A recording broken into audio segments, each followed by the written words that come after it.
Hi everybody, hope you're doing marvellously well. I am incredibly excited to be sitting here at Abbey Road Studios with probably one of the best producer and engineers and mixers that ever lived. And he's looking embarrassed, isn't he? No, he's looking at me blankly. Mr. Ken Scott. Ken, thank you ever so much. Sorry, it's fist bumps. Fist bumps. Yes, thank you for joining us here. My pleasure, absolutely. I look forward to our question and answer. Marvellous. So, pulled this quote from you.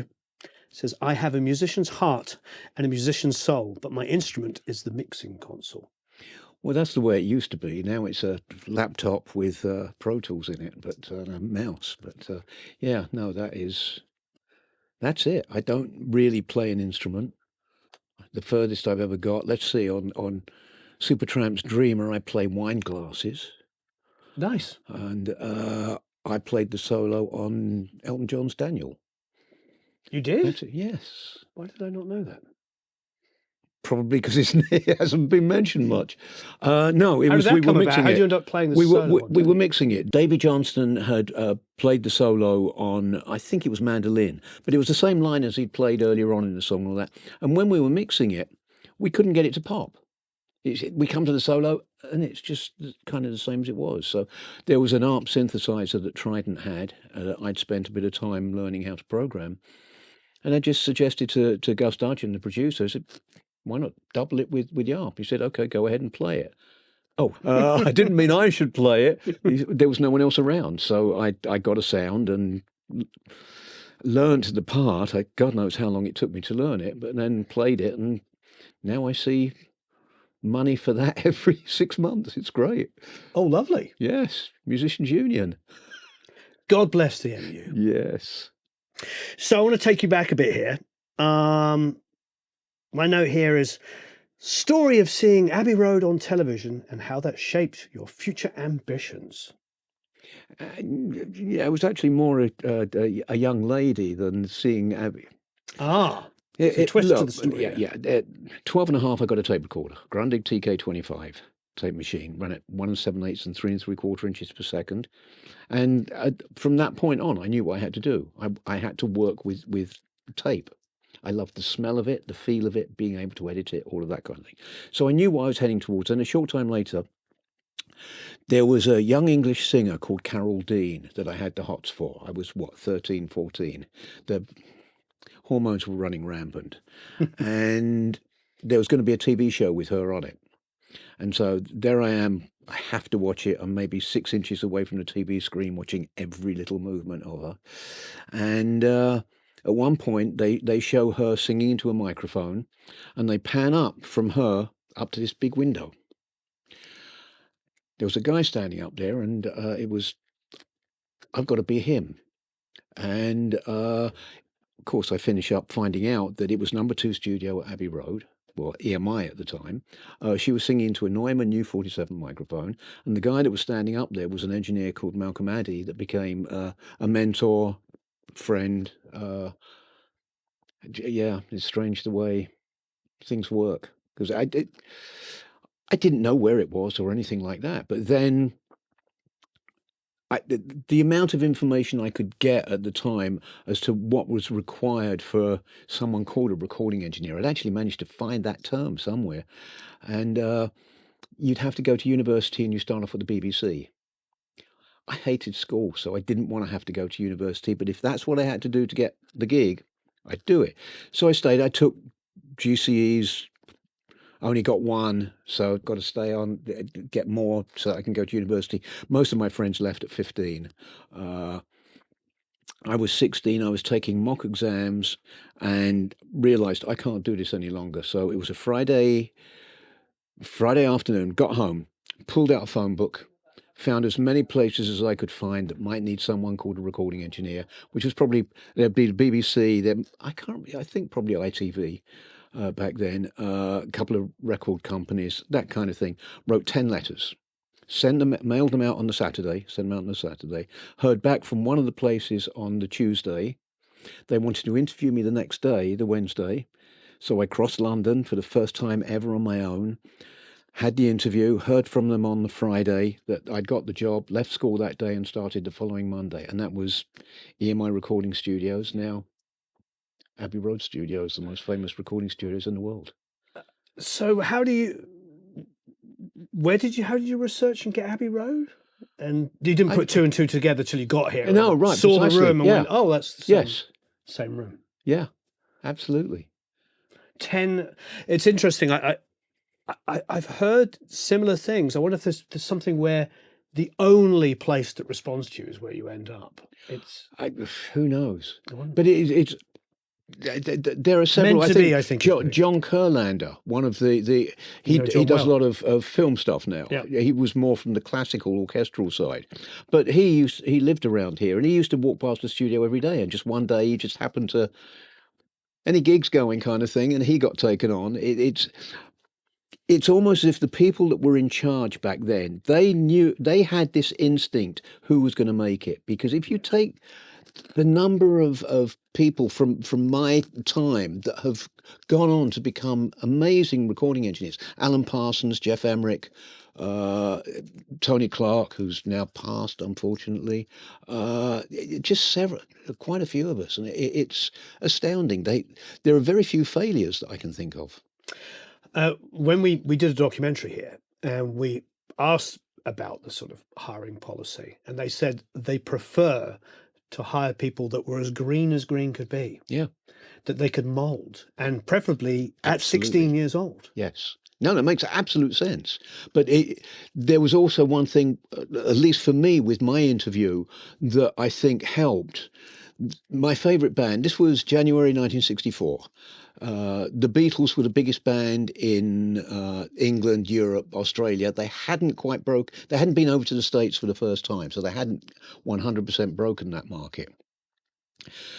So they were my favourite band. And during the questions from the two managers that were interviewing me, one of them was, who's your favourite band? And I'm a firm believer in an inner voice. I listen to that inner voice all the time, and it's never guided me wrong when I've listened to it. And this inner voice told me, don't say the Beatles. Okay. The Dave Clarke Five, they looked at each other. Well, why the Dave Clarke Five? And once again, that inner voice. I know it wasn't quite this phrasing, but basically what I put across was, well, I think the addition of the saxophone and the keyboards give it a totally different sound from the typical two-guitar, bass and drums band.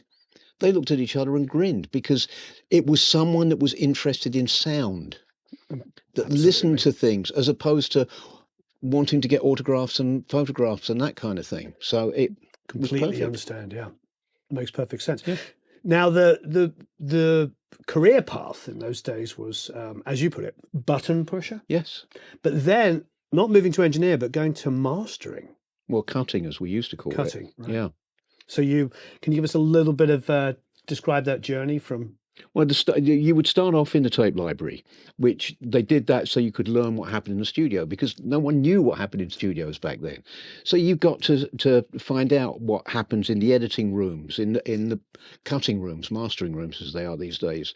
All of the different aspects of making records and keeping records. There was one guy, Gadsby Tony, that his whole job was taking 78s and transferring them to tape. And I learned this whole thing from him because it was before you had de-clicking software and all of that kind of thing. The way he'd get rid of clicks is take a small slice of splicing tape and put it on the oxide side of the tape. So there's a dropout, a very small dropout that got rid of the clicks. I actually had to do that on a bass track in the middle of a multi-track for a whole song once, a Procol Harum track. So I'd learned Incredible. Well. Luckily. So tape library. Then you become a button pusher, or these days it would be an assistant engineer. But as a button pusher, all we did was hit buttons. The engineer would say, play back, you'd hit the play button. He'd say, okay, now record, you'd hit the 2 record buttons. And like that, all we did was hit buttons. Then you get moved to cutting, which you start off cutting playback acetates because they're of no real consequence. And playback acetates were what the artist, the producer, the arranger would get to listen to something at home. They would just 7-inch discs that would last maybe 10, maximum 12 times being played. So you cut those, and it's during that you learn what a cutting engineer, a mastering engineer should and shouldn't do. And you start off, you put the first tape up, that needs a little bit of high end, so you'd go full bore at 10K. Yeah, that's good. Now it needs a little bit of low end, and you go full bore at 100. Now it needs some mids, full bore. You get the picture. You just go over the top with it. And it takes a couple of days until you realise it needs a little bit of high end, and you just go 2 dBs at 10, perfect, and do it. Which to me is what a mastering engineer should do. It's you do as little as possible, because you weren't there. The artist, the producer, the engineer, they know how they wanted it to sound, and that should be what you put on record, in my humble opinion.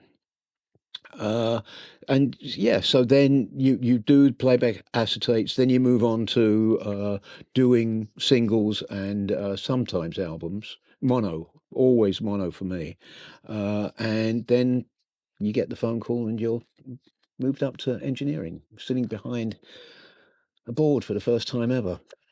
Well, your first engineering job was, September the 16th, Okay. 1967. Yeah. A little song called Your Mother Should Know, Yeah, I which was think that was released, it, yeah. released on the Magical Mystery Tour EP. Yeah. I've got the quote Actually, it here. wasn't. The version I did wasn't released. Oh, it wasn't? No, it was. They'd been to an outside studio, an independent studio, and recorded a version of the song. And Paul wanted to try a new arrangement of it, so came in. We tried that. Luckily, the new arrangement didn't work, because there I am sitting in front of this board. I've sat next to engineers, the most amazing engineers, and watched them turn knobs and push up faders and turn other things. Great, I can turn them, but why would I? What do they actually do? I didn't know until I sat there and did it. So that first time was just a write-off.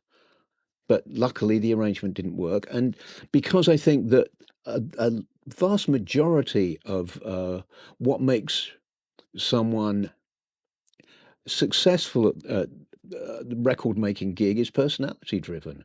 If you don't get on with people, they're not going to want to work with you. And I think the fact that I'd worked with the Beatles from side 2 of A Hard Day's Night through Rubber Soul, there was enough of a relationship there that they trusted me. And just a few days later, I did my first ever orchestral session with them, and that was for I'm the Walrus. Oh, wow. Luckily, that one did go well. Oh. And the orchestra on that, of course, is such an integral part of the song. What an amazing arrangement George did for that.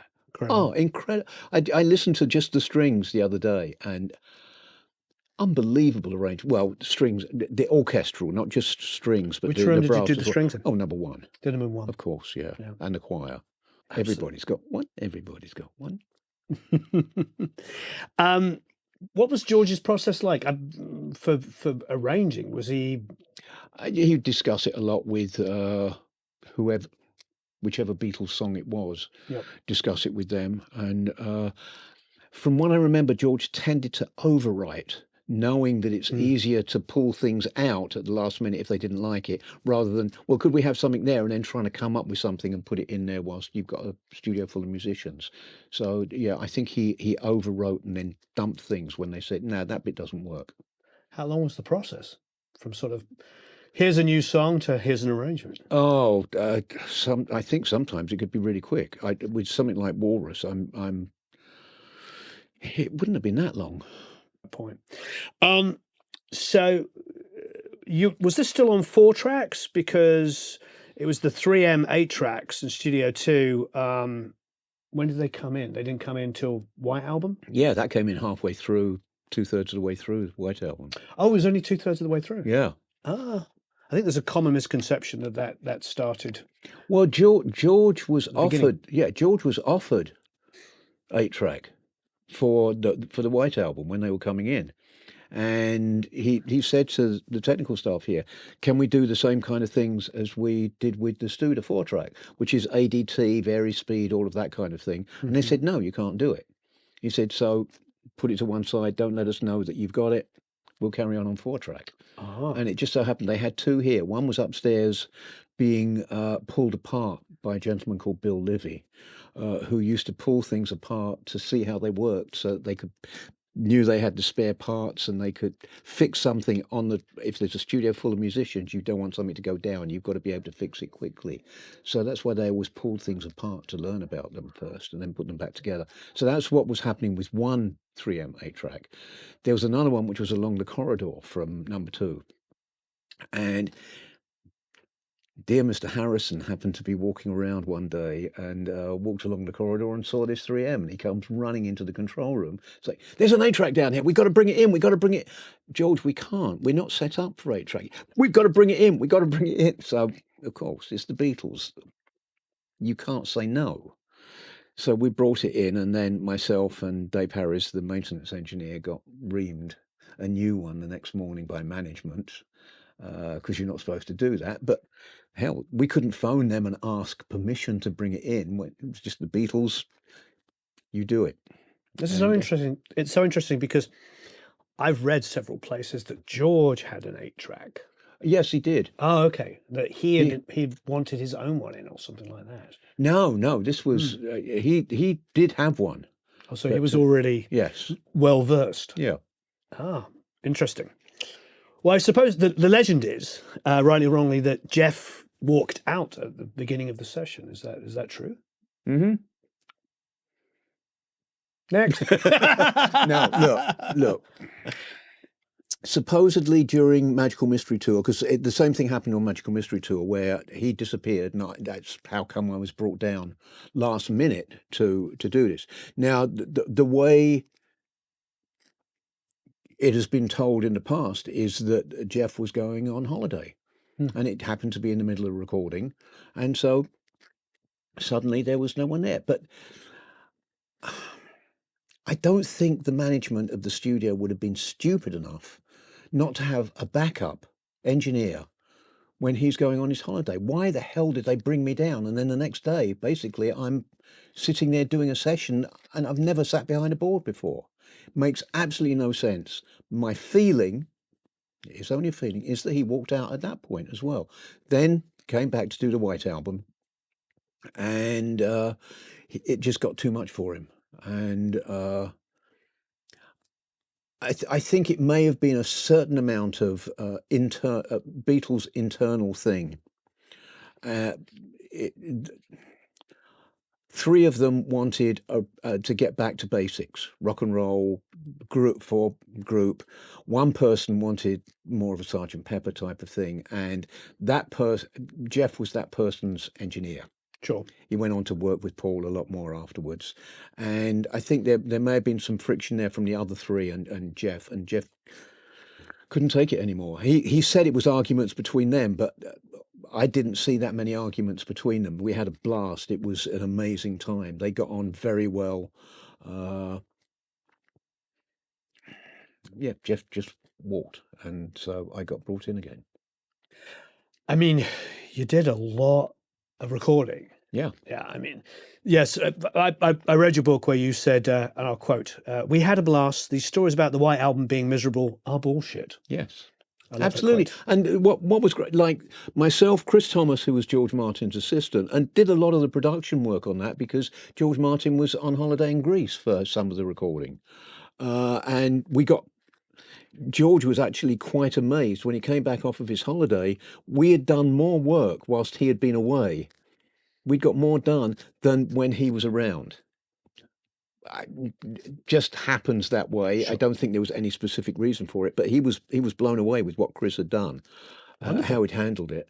And so there was me, there was Chris, and there was my assistant engineer, my button pusher, John Smith. We were all saying, it wasn't that bad. Yes, there were moments when there were arguments. I've been on 2-week projects where there have been an argument. It's the artistic temperament. It comes out every now and again, and you need it. It wasn't at loggerheads the entire time. Ringo, I saw an interview that he'd done some time ago, I think, just the other day, where he was saying one of his favourite moments of recording was doing your blues, because we did it in this small room by the side of number 2 control room. They got on great in the studio. Oh yeah, inside the little Oh yeah, tape. yeah, where there'd been Everybody was a crammed in this little room. Telefunken 4-track machine was in there, and it came from a joke from me. We were doing something that I felt was strange to record a vocal with George. I turned to Lennon and I said, "The way you guys are going, you're going to want to record in there next." And it was this small room by the side of the control room. I've seen it. It's small. And he just looked at me and didn't say anything. And then next day, a couple of days later, he comes in and said, "We're going to record a new song and we're going to do it in there." And it was great because it was live. The vocal was live. Everything was live, crammed in this. And it's still one of the best. I love the drum sound on it. It's fantastic, yeah. What do you trip? The White Album, I think, alongside with Abbey Road, sonically sound the two most modern, if you don't mind me saying that. They sort of, you go back and you listen to them now. The White Album is huge coming out of the speakers, like absolutely massive. I was assuming that was a lot to do with the 8-track, but you're saying it didn't come in until two-thirds of the way through. Right. What else would you attribute it, apart from your own skills as an engineer? Was there other gear that you felt? Was there still what consoles were being used? At this point? It was still the old tube ones. So it's still a tube one? Yeah. Because Abbey Road's obviously the TG, so it's got that. Well, that's which we hated. Yeah, what was that then? Hating the it was that thing of much like going from analog to digital. It's that digital. Oh, it's harsh. It doesn't have the warmth that analog does. It was exactly the same going from valve tube to solid state to transistors. There was a warmth to the tubes, and solid state is awfully harsh.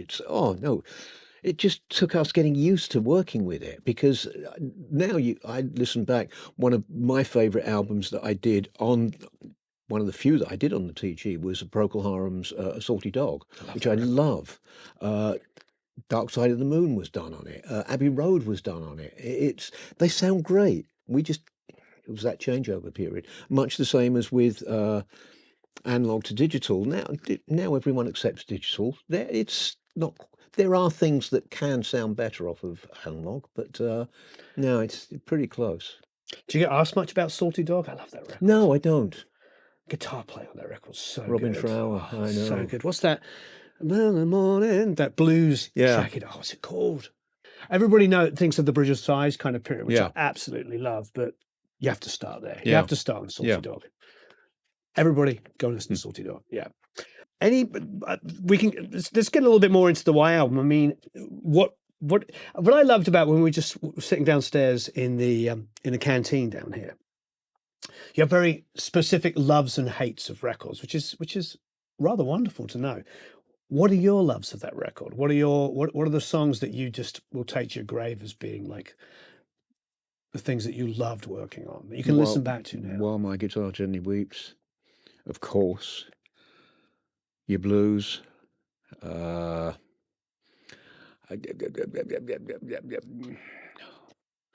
hate getting old. The 3-part one, John's one that's in 3 complete about Happiness is a Warm Gun. Oh, I love that track. Yeah, I love that song. Yeah, that is. Yeah, it's funny. My superior jumped the gun, and then that whole outro, happiness, just like masterful. I tend to like John's work more than Paul's, and what it is, I think Paul was a better songwriter, but I think that because there are many of John's songs that can be sung by other people, whereas Paul's can be sung by lots of different people, kind of thing. John's were very specific to John. Like how many people are going to better A Day in a Life, unless it's an instrumental by Jeff Beck, then it can be, but that still won't surpass it. But there's something about John's songs that are specific to him, and I tend to like the recordings more than I do necessarily Paul's. But I prefer Paul's songs, if that makes sense. So While My Guitar Gently Weeps, what are your memories on that? Because obviously that's a masterpiece. Very little. Oh. Unfortunately, I've actually tried hypnosis, regression, People must ask you about the guitar solo all the time. Well, precisely. That's why that's I've the one gone everybody into wants that. to know. Yes, and I don't remember a thing about it. Not as Chris, not as John Smith. Oh, wow. It was just another day at the office. Oh, another guitarist coming in. Oh, fine. Yeah, okay. Let's. But It the meant fable, nothing at the time. The fable is that he comes in, Eric comes in, plays the solo, and everybody goes, "That's great," but it doesn't sound like the Beatles. No, he said it. Oh, he said it. He was the one that said, basically, it was, I will come and play on it, but I don't want to sound like me. I want to sound like the Beatles. And so that the way that got done was using ADT on it. And Chris tells his story about, I think we may have been doing a 4-4 or something like that, where we were putting the ADT on it, and Chris had to just keep turning the berry speed to get it happening. And he said, my wrist was killing me by the end of it. Just keep on doing that. So it was done during tracking? Not 4-4. Okay. It's the submix. Submix, okay. I think that's when it was done. Interesting. Yeah, I suppose it's one of those things, and it points to the fact that you're working, you're in the job, you're not sitting there like taking notes of this is a masterful moment. No, and I suppose. I wish. But I suppose it all is. It's all greatness going on. You're there doing your job. Yeah, you don't realise it quite so much when you're there doing it. It's you're doing your job. Gear-wise at Abbey Road, is there stuff that you couldn't live without? I like a little nerdy gear talk. Is there things here that just you always reached for? Oh, well, there was very little. We had the tube desk, which the EQ was minimal. Mm-hmm. There was this presence box, which worked at 2.7, 3.5, and 10, I think, that we would use on drums. And then there was the Altec compressor, which had been modified by EMI, and the Fairchild 660. And it was in the studios, it was 660, not 670. They work completely differently, completely different circuits. So don't get fooled that the way to get the Lennon sound is to use a 670, because it won't work. Interesting. I didn't know that. I do now. And then microphone-wise, I remember asking Jeff, why did you use the D19? And he said because it was plugged in. Well, there were a lot of them. Yeah, they were German, and they sounded good. If they sounded bad, of course we wouldn't have used them, but they also sounded good. We used them. I know I used them: acoustic guitar, piano, drums, definitely. I'm sure there were other things I used them on, and we had lots of them. And thank God we did, because they can't be fixed once they break. Lester, the microphone guardian here, or was here until a couple of weeks ago. Once they're gone, they're gone. So it's a good job they had a lot of them. Incredible.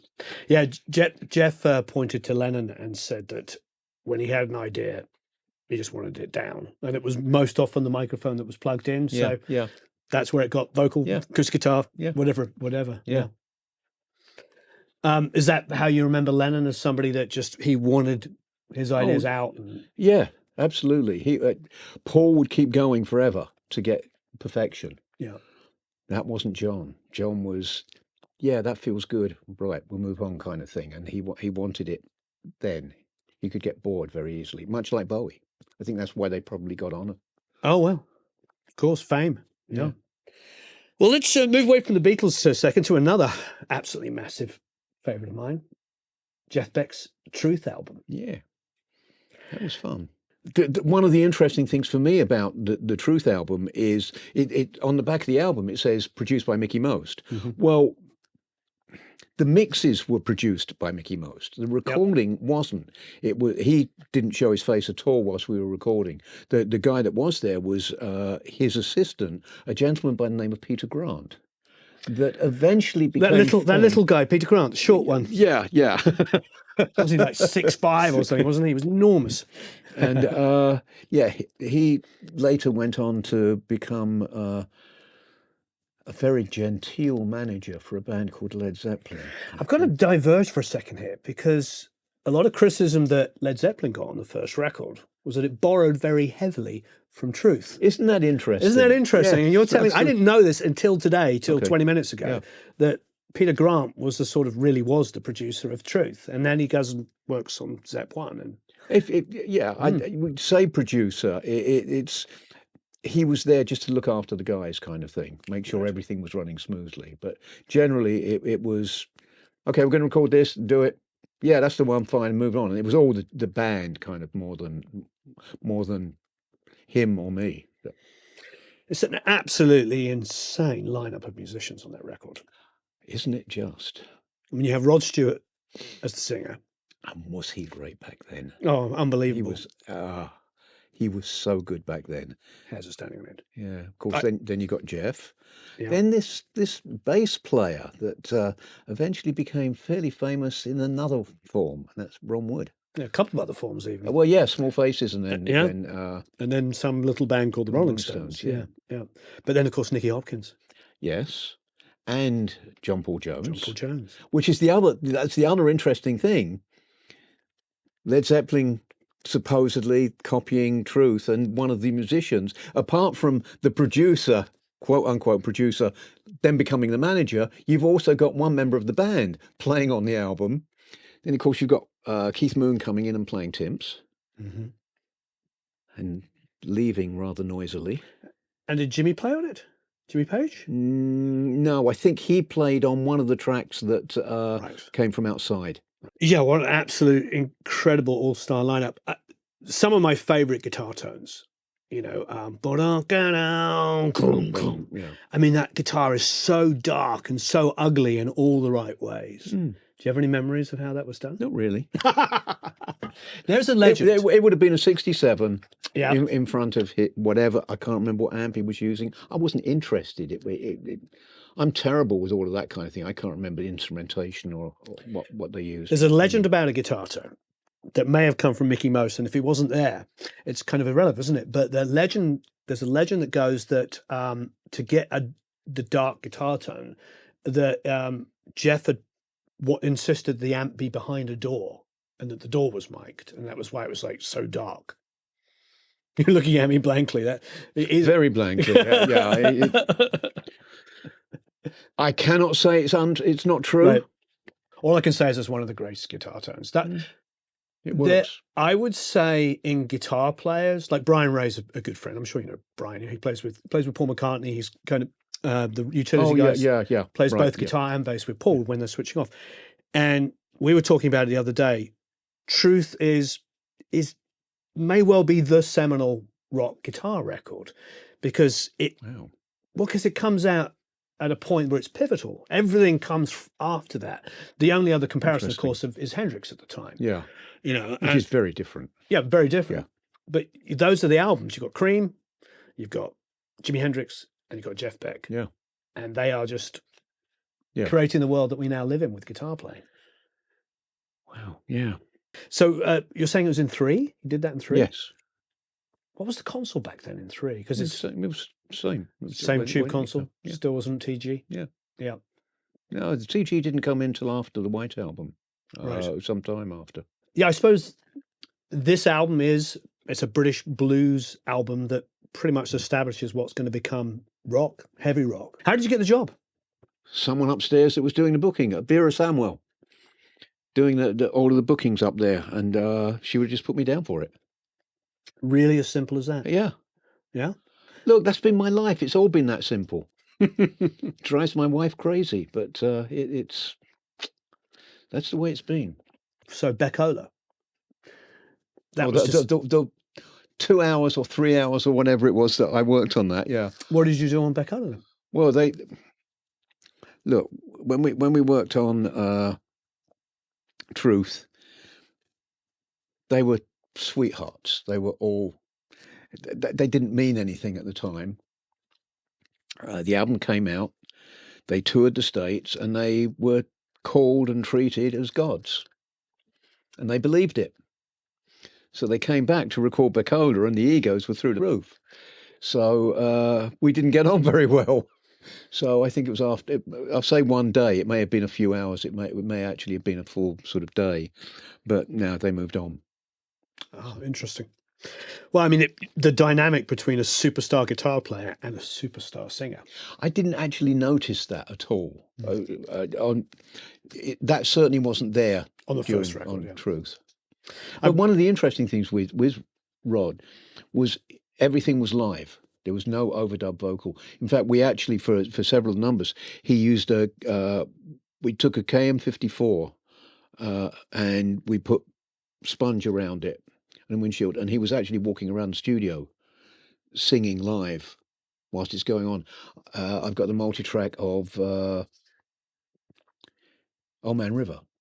Mm-hmm. He did with Moon on timps and everything, and it's great because you hear as he's walking around, you hear he gets close to the timps and you hear those much louder on the vocal mic. Then he'll go over somewhere else, and it's great just listening to that one mic. He's this great vocal, and then all of these other bits being picked up as he walked around. All I want to do now is listen to that. Hopefully, people are pausing the video and doing the same. I highly recommend it. What a beautiful record! What a beautiful record! It worked. I mean, did you formally move over to start working at Trident, or was it just that you were? Well, I got fired. Oh, I didn't know that. Oh well, or maybe I did know that and I glossed over it. Let's see. EMI up to this point. Well, now let me step back a bit. First off, no, that's right. Edit that bit out. EMI up to that point had always brought up someone from within to take them up to management, and the manager was retiring, so we were expecting someone to be moved up from within, but they changed their normal way of working, and they brought someone in from the outside. This was I'm not going to mention his name, but he was a classical engineer and he hated pop music. But it doesn't matter if you're a top film star, a top music star, or a classical engineer that happens to be the manager of the biggest studio in the world. If the Beatles are around, you've got to meet them. So within the first week or so of him being here, we were working on the White Album. I get told he's coming in to meet the Beatles. I said, okay, fine. Tell them the good time. He comes in, the band come up, I introduce them and everything, and he's talking with them. And during the course of the conversation, he asks them what they would like to see improved. How could they make the studio better? And they came up with two suggestions. One, coloured lights. We look. This was we'd almost gone through finished the psychedelic era kind of thing, but they were just these terrible fluorescent white lights that were either on or off. There was no messing around, and the creativity that happened even with this bad lighting was amazing. But could we get coloured lights? Okay, I'll see what we can do about that. And can we get decent headphones? The headphones that they'd been using were designed for fighter pilots during the Second World War. They were atrocious. They were awful. Okay, I'll see what can be done. So the band say their goodbyes, they go back down, and he turns to me and so what do you think of what they said about improvement? I think he's quite right. Those headphones are terrible. And he lays into me like you wouldn't believe. I work for him, not for them. I don't agree with them on anything. I can only agree with the manager. At which point my assistant, John Smith, he joins in and calls the manager some names that maybe he shouldn't have called him. But we're right in the middle of recording, so he's not going to suddenly move everyone out from the Beatles sessions. So we finish the album. I take a couple of weeks off to holiday, and when I come back, first thing I'm told is that John's been fired. My assistant had been fired, and that the manager wanted to see me. I thought, okay, this is it. So I go up there, and he's very different. He's actually fairly friendly, and he says to me, "So, let's get honest. What do you think could be better?" Now, this was pre-Loudness Wars, but we could never get damn records as loud as the Yanks. even when we were cutting from their single, quite often we'd actually transfer from record to tape and cut from that because the tapes they were sending over had got held up in customs. So there was that kind of thing. We still couldn't get as loud as they did. We eventually found out how to do it, but back then we couldn't. So I said, we've always wanted to be able to cut louder. He said, okay, spend 2 weeks, look into it and come up with a presentation for me how we might be able to change it around, and we'll see what we can do. And so I did that, had this presentation all set up, go into the room where it's supposed to be, and there's the heads of all of the different departments in there. Uh-oh. I'm there with a pile of records I'm going to play. And first words out of his mouth, play me one of yours. Actually, Mr. Blah, blah, blah, I plan to do that a bit later. I'd like to start hitting. No, play me one of yours. The one that I chose to play was a track called Rude Is in Love, which was by a band called The Locomotive. And it was produced by Gus Dudgeon. And it was a ska band. So, of course, the thing with ska is a lot of low end. I put that on. Within 5 seconds, he says, get that trash off. Oh, he said, why all that low end? I said, that's what the producer wanted. And once again, it was you do not do what the producer wants. There are rules here. We do it this way. Boom, you do what I say, not the producer. And he says, you're fired. That's it. I'm out. Not particularly good timing. It was only a short time later I had the #1 album throughout the world of the White Album. So I then go to the head of EMI Records at the time, told him the story. He said, that's ridiculous. You've got the job back. Go back there. Now, I got the job back and the manager apologized to me. I don't remember, but I've heard from a couple of people that not only did he apologize to me, but he had to do it in front of the entire staff. If that were true, I'm sure I would remember it. But I do like the thought of it happening. And just the fact that at least a couple of people that were around at the time said that's what happened. I don't know. But I knew the target was on my back. Ken Townsend, who eventually became the manager of the studio and turned it around completely. He told me that this manager had gone to him at one point, because he was in the maintenance department, one of the amp room guys. The manager went to him at one point and said, I want you to set up a test, an exam for Ken Scott, which I want to find out, I want him to fail. And I want it all about the electronics of everything.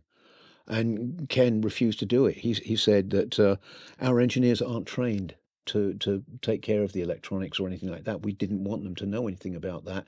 They're there for the sound. We're here for that. Thank you, Ken. So that never happened. But it was obvious he wanted me out. So I started to look around. I spoke to Gus, who was already doing a lot of work at Trident. He said, go down and give that a try. I'd already been down there when Hey Jude was recorded, so I knew what it was like. And I liked the look of it, the feel of it. So I went down there, spoke with the Sheffield brothers, and then started. How did Hey Jude get recorded at Trident? 8-track. They wanted to try 8-track. Okay. And that was the first 8-track studio in England. The fact that it only ran at 12.5 inches per second created some problems later, but because they bought the 8-track machine straight from the States and brought it over, and the difference between 50 cycles and 60 cycles. They did not know about that. Okay. So not 15 IPs, but 12 and a bit. Yes. Interesting. Which was fine, as long as it was the only 8-track in England. Once there was another one and people would record on at Trident and then go somewhere else to mix, suddenly it's running fast. It's the Chipmunks. It's Pinky and Perky. It's what the hell's going on? So presumably it was recorded and mixed at Trident. To start off with, yes. Yeah. And interesting enough, I went down and I heard the mix and it sounded amazing down there at Trident. But when it came back here, it sounded like crap. The monitors were hyped for the high end down there, so it sounded amazing. And there was no high end when you got it back here. It was very muffled. And we spent hours just EQing it to try. And that's what you still hear basically today, what we EQ'd. But it was, we could not remix it again. Because we didn't have an 8-track. We didn't know of the 8-track in the building at that point. But the other thing is we couldn't have done it anyway because it was running at 12.5 inches per second. Incredible. That's crazy to think, because that could be one of the most iconic first lines of any song ever. The way that vocal just comes in and goes, "Hey Jude," it's just like so in your face. 67, I presume. I think I used 67. I don't know. I didn't do it. Yeah. Barry Sheffield, one of the owners of Trident, did it. Incredible. Yeah. So, but there it is, one of the most iconic kind of first lines of a song, done on a machine running at 12 and a bit ips. Yes. Amazing. Finally, Giles, I think, got the tape, and they sped it up so that it was at the correct speed, and did a new remix of it. You said that you used 3.5 tracks from the White Album. Did all the overdubs and mixed All Things Must Pass, all the early stuff. Elton John and the Stones used it. In fact, the Stones went out and bought one. They eventually donated us that to a studio in Kingston, Jamaica. What about that board? Because this is the Sound Techniques. What about that board is so special to you? It just sounds good. This is great. Succinct answer to a question. And it was sort of my next desk along the line, and I did a lot of work on it, so I got used to it, and the records sound good, so I like it. I didn't have to work too hard to get a sound. What is that story there? Because obviously, clearly, everybody thinks of Trident for the A-Range, and the story goes that the engineers at Trident wanted a console that wasn't available, so they built their own one. No, not quite. That's the story. It is? Oh, okay. Yeah. Well, it was... We had... I'd like to hear the truth.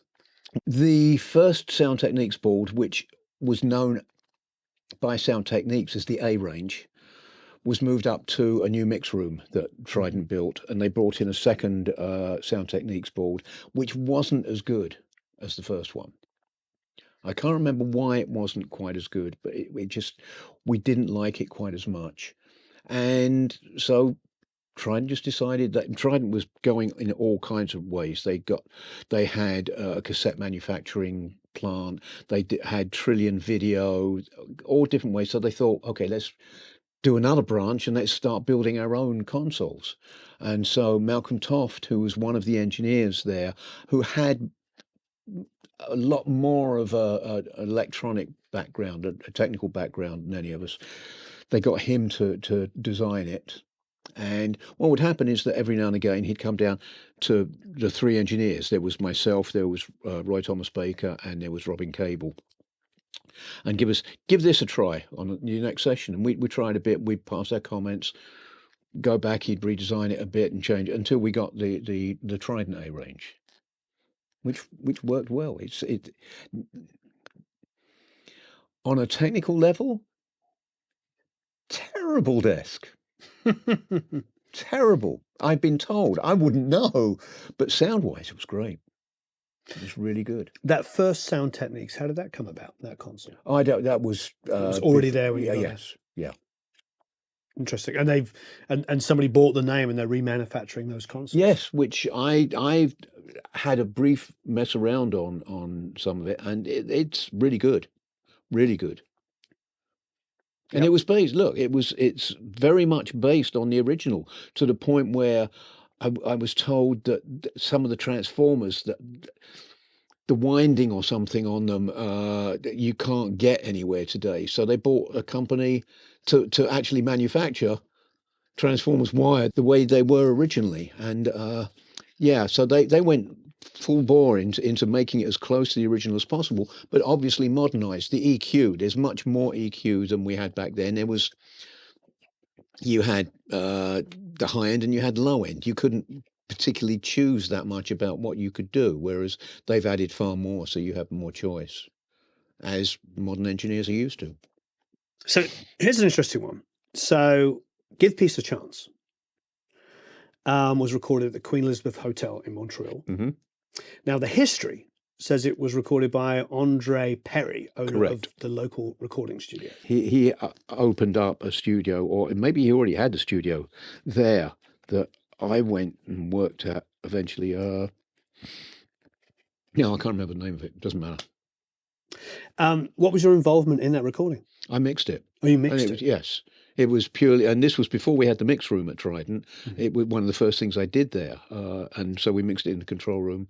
It's just John, Yoko, and Neil Aspinall came by, brought the tapes and played it, mixed it. John by the side of me, pushing up slap, reverb slowly but surely during it, and we did it, and that was it. Jack told me, working for John over the years, that he hated the sound of his own voice Yes. and always wanted to put a lot of effects on. Yes, absolutely. You share that recollection. Yeah. You also credited on Cold Turkey. Yeah, I recorded that. Wonderful. And then I think it was mixed by Phil McDonald here, Abbey Road. And that was done in Studio 2? No, that was done at Trident. I was on a Trident. Yes. Ringo on drums, Klaus on bass, Eric on guitar, John on guitar, and John on vocal. Incredible. Yeah, now that's a nasty sound. What's that? The guitar and the opening of that is a nasty, nasty sound. What are your recollections of that? No, just doing it. I have very few recollections of it. Just doing it. With a session like Cold Turkey, I mean, how long would that session That have was a been? day. It's done in a day? Yeah, easily. Yeah. Including the mix? No, that, as I said, they came here Yep. with Phil to do that. But tracked in a day. Incredible. It Don't Come Easy, which was also done at Trident. Yes. Ringo's. In the middle of All Things Must Pass. And so George is credited as the producer, right? Yes. Harrison. Yes. Does it. What are your recollections of that one? Well, one of the recollections, Ringo was having a hard time singing it. Yeah. Getting it. And so last thing we did, I think we did it over 2 days. And the last thing on the first day, George put a rough vocal down there, singing it, so that Ringo could take it away and actually learn what it was supposed to be. And did a quick mix of it for Ringo to take away. Now, that's available on bootleg. I've tried to find it was destroyed, I think, as soon as because it wasn't, the vocal wasn't good, but it was enough for Ringo to learn it. But after George and everyone had left, first off, Mal Evans said, "I want to try singing it." She said, "Okay, go down there and do it." Then I said, "Oh, I want to give it a try." So I went down and sang it, and we had fun after everyone had left, just putting vocals on it and then erasing them, of course, very quickly. But no, it was a fun session, and once again, I heard it just the other day, and I was amazed how good it is. The production is amazing on it. The instrumentation, everything, it all works so well, and all power to George on that one. I think even the brass arrangement, I think, or the saxes, he was telling them exactly what to play. None of it was written down, but if I remember correctly, he was, okay, now play this, now this. I mean, he was at a creative peak with All Things Must Pass. Yeah. Well, there was a fairly long period he was a creative peak, because don't forget, All Things Must Pass, a lot of those songs had been written way earlier. I was going to ask you about that. Now you're in the White Album. Did you sense any kind of tension? The fact that he was bringing in songs that weren't Not really making it, not really to the album. No, it was that they were willing to do them, to try, and to the point where not guilty. We were trying to do that. They gave it their all. He just didn't feel that particular version, so couldn't give a good vocal on it. Right. So it got dropped, and he re-recorded it again later for one of his solo albums. But no, they were willing to try. We talked downstairs earlier about your Phil Spector experiences. Yeah, right. Yeah. The first session I ever did with Phil, it was for Ronnie, and this was nothing to do with George. He just came by Trident to do a session one day, and I remember that him teaching the musicians the song. I can't remember what the song was, but teaching them whilst I was getting the sound upstairs. I got my typical sound, and he came up, and he had me make 2-3 changes, and it suddenly changed from my sound, to much closer to the Phil Spector sound. What were those I have changes? no idea. I wish I could remember. Right. But it's Mic position changes? no, it was all up in the control room. It must have been reverb things and slap or that kind of thing. But no, it completely changed it. But it's interesting the way that happens. I remember doing a John Entwistle session at Trident, and what it was, Roy Thomas Baker had been doing all of the work, but he had to go. I think he had to go to the dentist that day, and so I was just put in place because they didn't want to cancel the session. So I was doing it, and Roy came in a bit later. And I'd got my typical sound, and Roy came in, and just a couple of changes, and it changed from me to him. The difference in sound, but that another engineer will make, it can be so, the change can actually be so minuscule, but it will make a tremendous difference to the sound. It's that whole thing of give one person, give 10 engineers the same multi-track, and they'll all come up with something totally different, which is it's an interesting concept. I'd love to try that one day. Just get a great track and give it to a whole bunch of people and see what they come up with. Well, I mean, the period we're talking about, everything was committed, though, wasn't it? The sound was what you recorded. We had to make decisions. Yeah. Because we were working 4-track, 8-track, like drums. It would be you didn't have toms on their own tracks. It was. You might have a kick on its own track, you might have a snare on its own track, but everything else, the cymbals, toms, and everything were all mixed together, either mono or stereo. So, you had to know what you were aiming for. So EQ, compression, everything. It was just committed. You bring it up on faders. Yep. So mixing these records we talk about up until this period, it's balancing effects, but pretty much preserving the.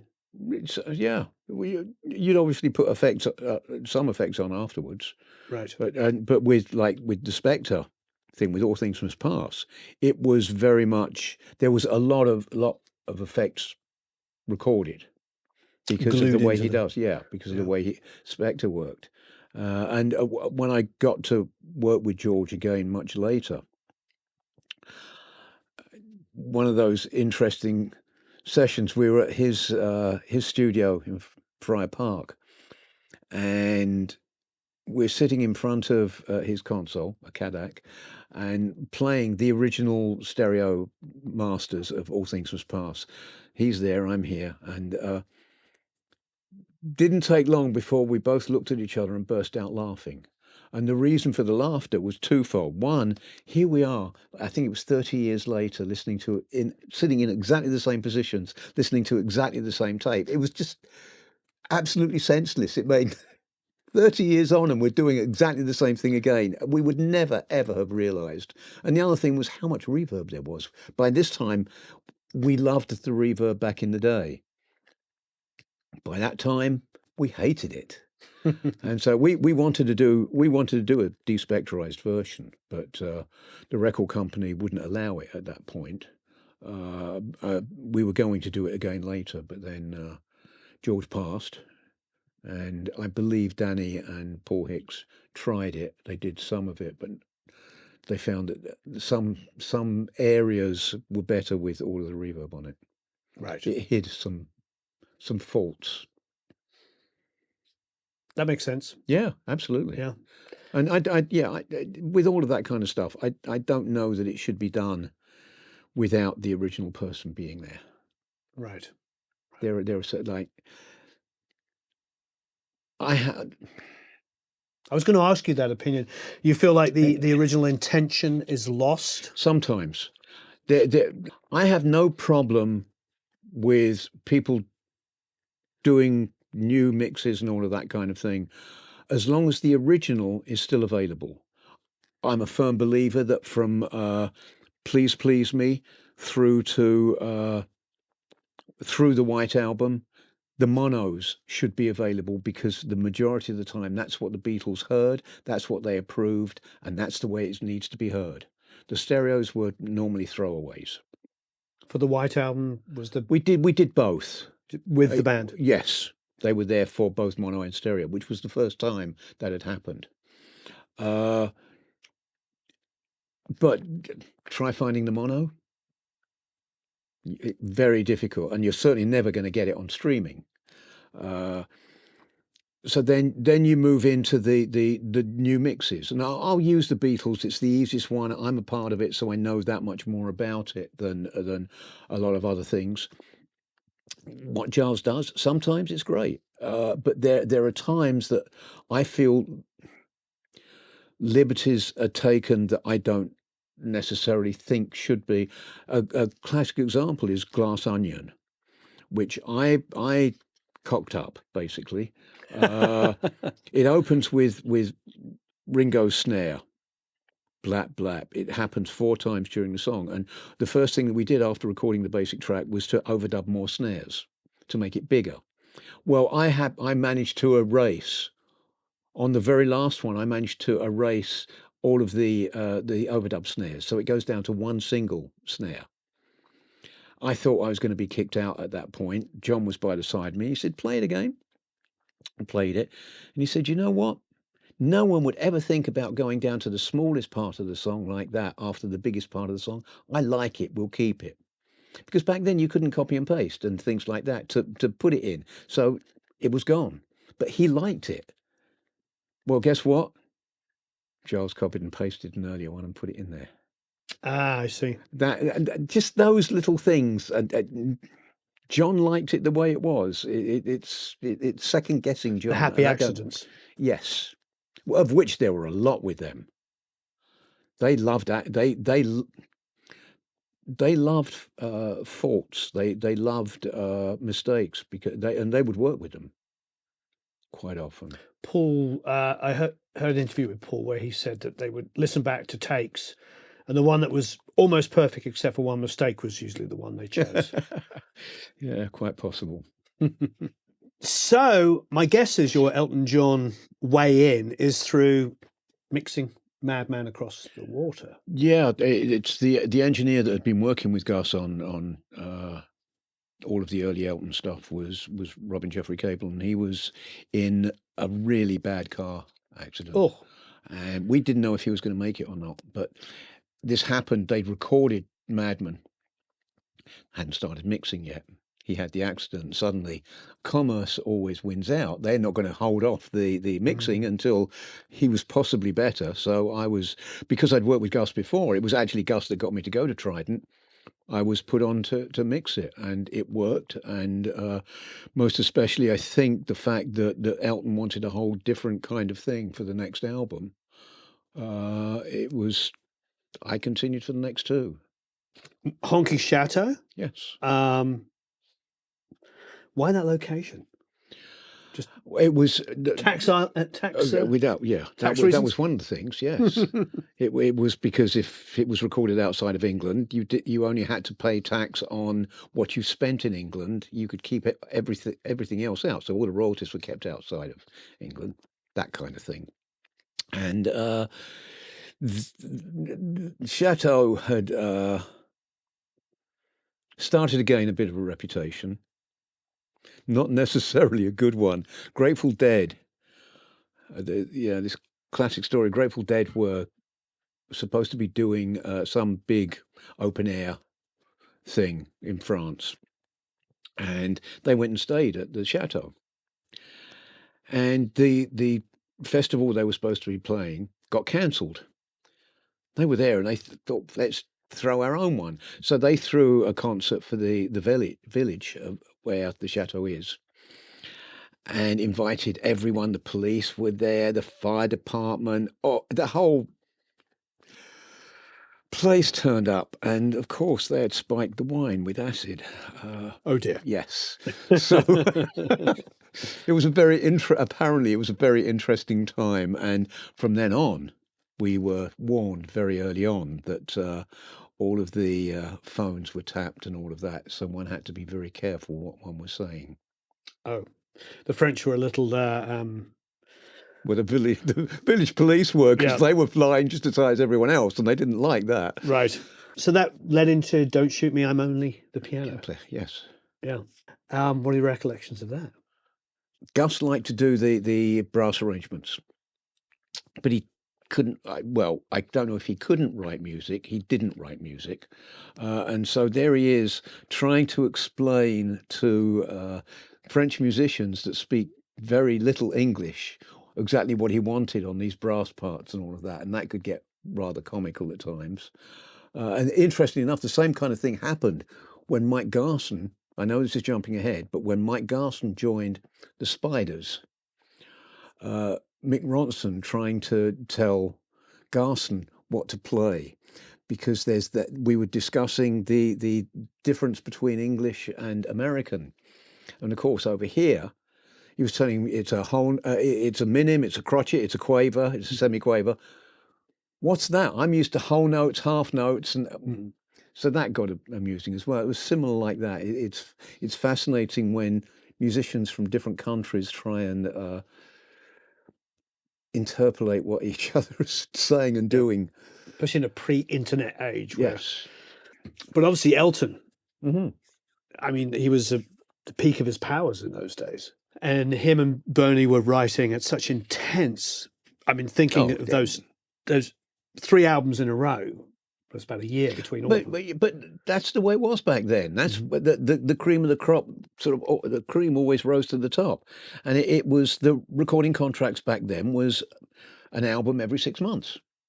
So you had to keep going, keep writing all the time, and only the truly talented could keep that up and made it and kept going, and a lot of them still going today. But no, with writing, I was there when Elton wrote Rocket Man. The way it was at the chateau, we'd all sort of come out at some point for breakfast. Then some things would go on. Then we'd go over to the studio. Well, the normal thing that happened was after breakfast, Elton would start to sort of write some songs, because Bernie would tend to go up to his room about 8 o'clock at night, write a lot, bring all of these sheets of paper down, give them to Elton whilst Elton ate breakfast. Elton would go through them. Yeah, nah, maybe, and pick some out. And this one particular day, he picked out this one sheet that Bernie brought down. He went over to the piano after breakfast, put it down, and within 10 minutes he had Rocket Man. And we just went over and started to record it. That's incredible. Yes. It's incredible. That's interesting because, of course, we're going to, in a short while, get on to Atmos and working in Immersive.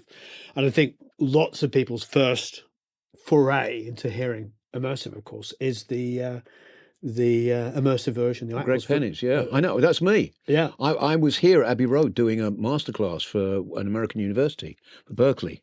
And I knew that Abbey Road had just had this huge new Atmos room built for movies, like 70 odd speakers or something like that all over the place. Like you do. Yeah, right. And I wanted to hear that play, what it was like. And so I asked, not for me, of course, I asked for the students if they could go in there and have a look at it and hear it. And Abbey Road said, yeah, of course they can. So I went in there and they just started to play this thing, and it was Rocket Man. And I'd always sort of poo-pooed, how can you take a 16 track? You've got 70 speakers and 16 tracks. It makes no sense whatsoever. So I hadn't sort of thought too much about Atmos until hearing that. And it blew me away what Greg had done. It was incredible. And so suddenly I started on the being a fan of what it could be. And that's now truly sort of fermented. So this is one of the few times that somebody else has interpreted your work in Atmos that you... Well, just interpreted my work in whatever form. It blew me away.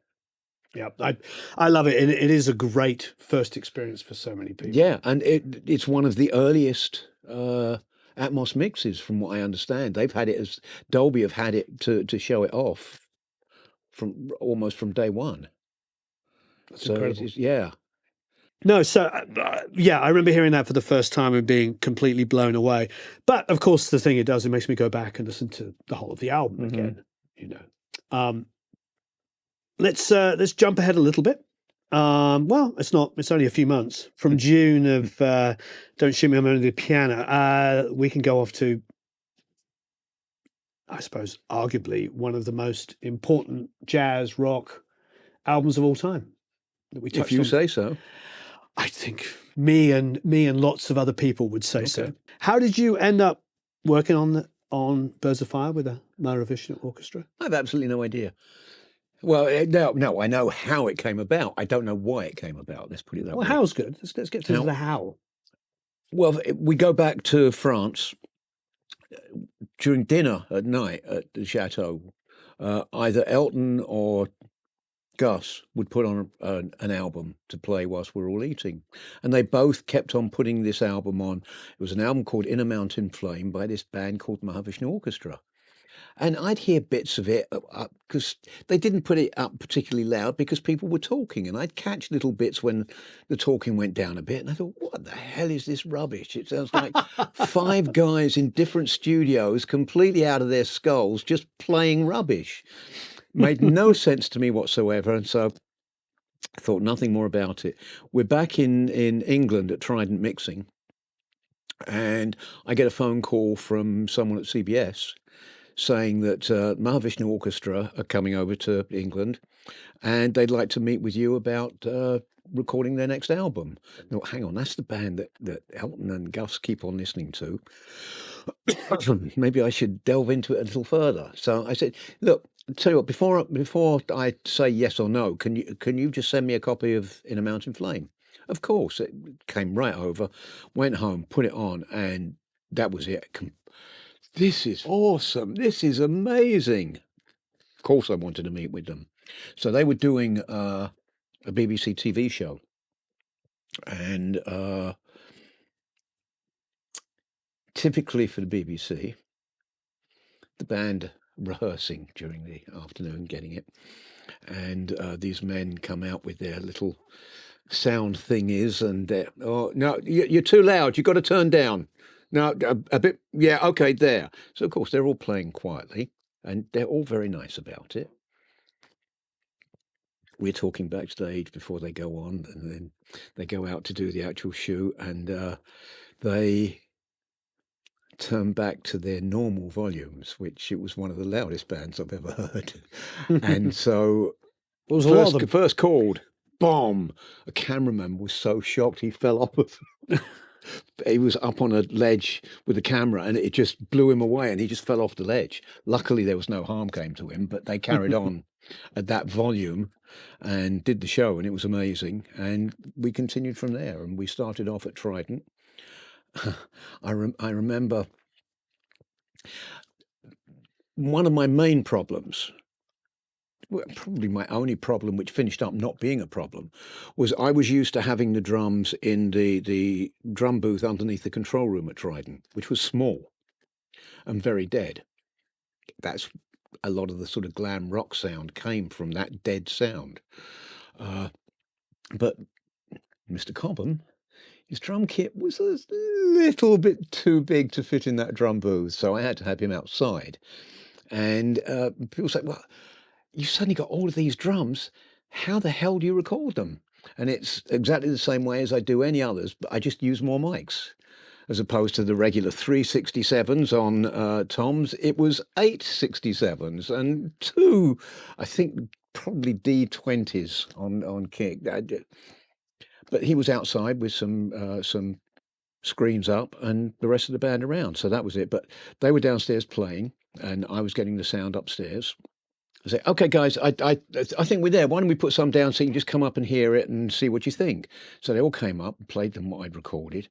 And at the end of it, Jan Hammer turns to me and he says, "You're a bad..." And I thought, what did I do wrong? I thought it sounded good. And it took Cobham later saying, no, he's Polish. Bad is good and America. Yeah, right on. Oh, okay, thank you. But that was the introduction. Then we recorded a lot of the album at Trident, but we didn't finish it. So I got a bit of a bad rap for a bit there because prior to this, I was going to record another album with Elton, and he didn't want to do it at the Chateau this time. He wanted to do it somewhere else. Well, the Stones had just recorded at this studio in Jamaica, and Gus, without sort of checking anything out, said, "Why don't we go do it in Jamaica?" And Elton, "Yeah, fine, let's do it." So we all zap over to Jamaica. They rehearse a bit, go into the studio for the first day, and I, as always, go in with Nigel first because the drum sound normally takes longer than anything else. So I went in with Nigel and getting the drum sound, and I could get no depth out of anything. It just all sounded so thin. And he's playing and playing and playing, and finally he gets pissed off. He said, "Come on, what's going on? Why is it taking so long?" And I explained to him, I said, "Look, let me record a bit for you so you can come in and hear what my problem is." And record a bit. He comes in, play it, and it's what I was hearing back was nothing like what I'd put onto tape in the first place. So I said to the assistant, I said, "Has the tape machine been aligned?" "Oh, probably not." "Well, I think the first thing we should do is align it." So put the test tape on to do it. Get to 100 cycles. Everything under that, there's nothing. It's just tape noise. I suddenly realised why all those reggae records had so much low end. It's because there was no low end coming out of the monitors. That's why the drums were sounding so thin. And there was no way of getting that low end, so we couldn't record properly there. So I called it. I had all of them come in and listen and said, "No, this isn't going to work." Fine. Well, and this album was going to be Goodbye Yellow Brick Road. Okay, so we come back to England, and John Reid, Elton's manager, comes to me and he says, "Ken, look, we're going to go back to France and record the album. We'd love you to come and work with us again, but that trip to Jamaica was expensive. Can you not charge us for that time, and then you can come over and work with us in France?" Now, unfortunately, I had no control over payment because I worked for Trident. It was them that were. I said, "I'll speak to Trident about it, but I don't know what they'll do." Well, Trident refused to have that for nothing. They put through the bill for me, which I never saw any of it because I was on a salary. And then, of course, Trident won out because they had Dave Henschel, who was also one of their engineers, go over and do it. So they got paid twice.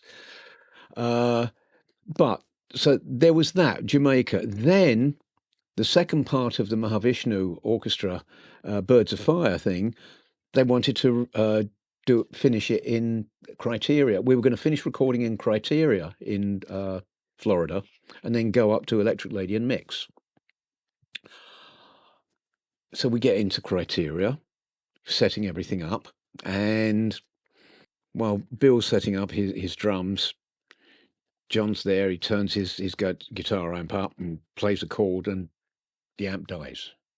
Okay, get rid of that amp, bring another one, and we were having difficulty getting any power out of his sound-wise out of his amp. Couldn't get it, turning it up more and more until it would blow. So, okay, we'll figure that out. Let's move on to drums because he was set up by then. I have him hit the kick drum.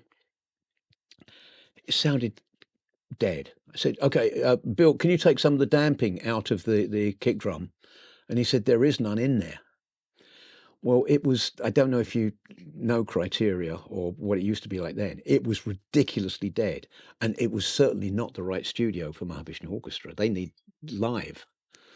And so we had to cancel that. So I think it was Mac Emmerman, I think that was his name, was the manager of Criteria. And he was also friends with the owners of the Jamaica studio. So for a while there, he was passing around this story that I make my living just by going into studios and then cancelling sessions because I say the studios are wrong. Well, it wasn't quite that way. They were wrong for the acts we were doing. But we finished up. That finished up being a holiday for me. Then went back eventually and completed the album at Electric Lady in New York. Finished the recording and then mixed. I think we mixed it there. Yeah, so that's the Mahavishnu long story. No, it's absolutely fantastic. I suppose we were talking about this downstairs at we were having some tea before. That the beauty of Birds of Fire is the fact that it keeps all of the jazz elements that you want, but it's more hard hitting, particularly the drums. It's got more of a rock to it, which is the reason why that, and later we can talk about School Days, of course, were albums that crossed over into a far more rock-based audience. Yeah. A bigger audience, quite frankly. I'm sure those two albums for those two particular artists are their biggest selling records for many reasons, but essentially great songs, but also the sound. Well, it was an interesting thing of putting me together with Mahavishnu. If you look at it on paper, it makes no sense whatsoever. There are these jazzers, and putting them together with someone that's worked with the Beatles, Bowie, and Elton. There's no connect there. On paper, but then put us together in the studio, and it's amazing. And the beauty for me of those sessions, two things: one, it gives me a whole new career in a different genre. And two, just that thing of, because they were basically, I'd say 97% live. So you've got these incredible musicians down there. I've already got the sound. There's nothing I have to do. So I just put my feet up on the desk and just have this incredible music just blasting over me. It was a joy. And it's absolutely amazing, yeah. Were they super rehearsed before they came in? Oh, yeah. Right. So it was more about capturing takes and performances. Sure. Yeah. They weren't changing arrangements or stuff. Not really. Not that much, if at all. Oh, what a joy! Yeah. Absolute joy. So yeah, you graduated from that moment to becoming the producer and engineer. So you both those roles for Crosswinds and Total Eclipse. Shabazz. And those are all done in '74. Wow. Recorded at Electric Lady, but mixed at Trident. The first two, Shabazz was live. That was at Montreux Jazz Festival. Yep. So that was mixed at Scorpio. The other two were mixed at Trident. What was it like, as a co-producer with Billy Cobham? Was it push and pull? No, not at all. No, not at all. It was clearly defined roles as such. It's between the technical and the musical kind of thing. It was certainly more the technical side for me. Yeah. There was obviously, now that take was shit, let's do another one kind of thing. That side of it, which would have been me. But I had really nothing much to do with arrangements or anything like that as producer.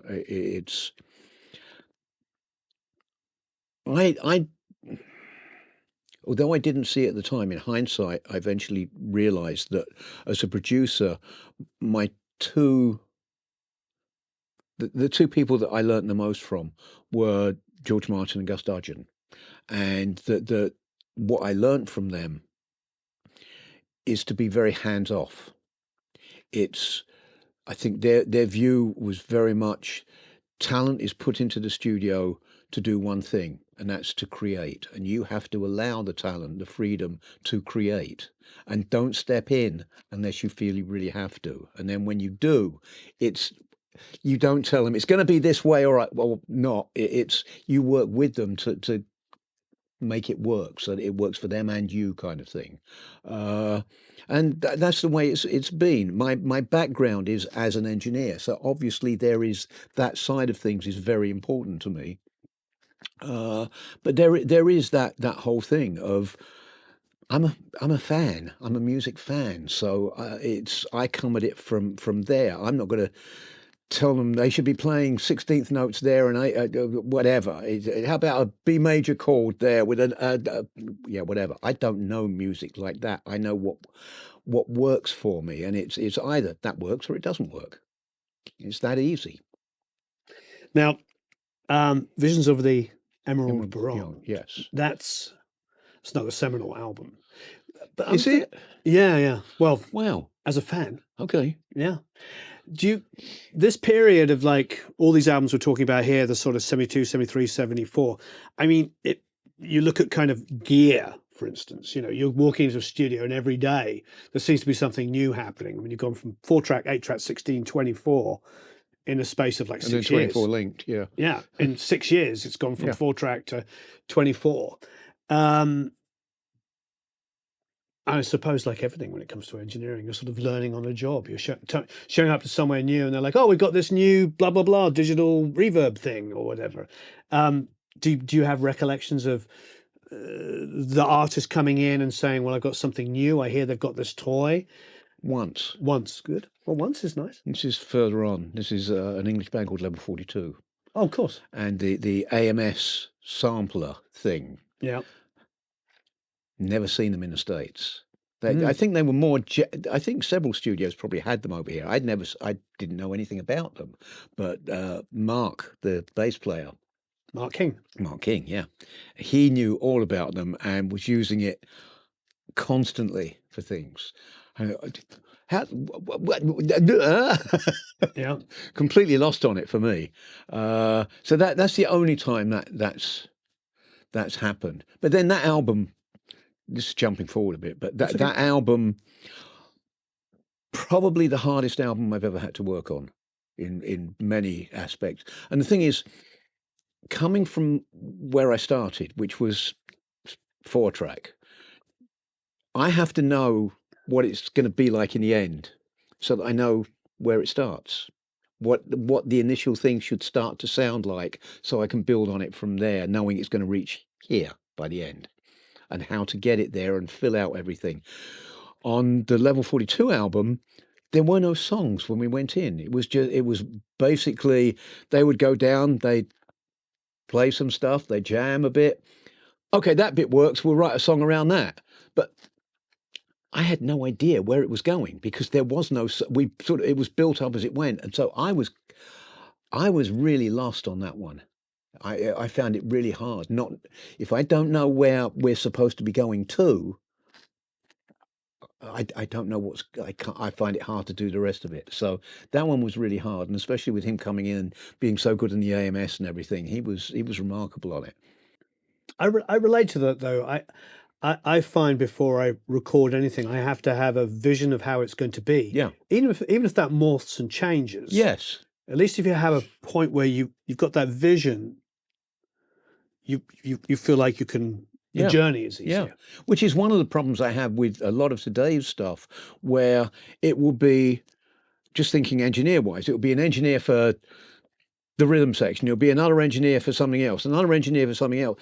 There is no vision. And I think that's why quite often there are 72 guitar tracks, because no one can make the decision where the song's going or whatever. So someone eventually right at the end has to come in, and they had no idea what the original idea may have been. And it's, if you know what you're aiming for, it makes it a hell of a lot easier. I agree.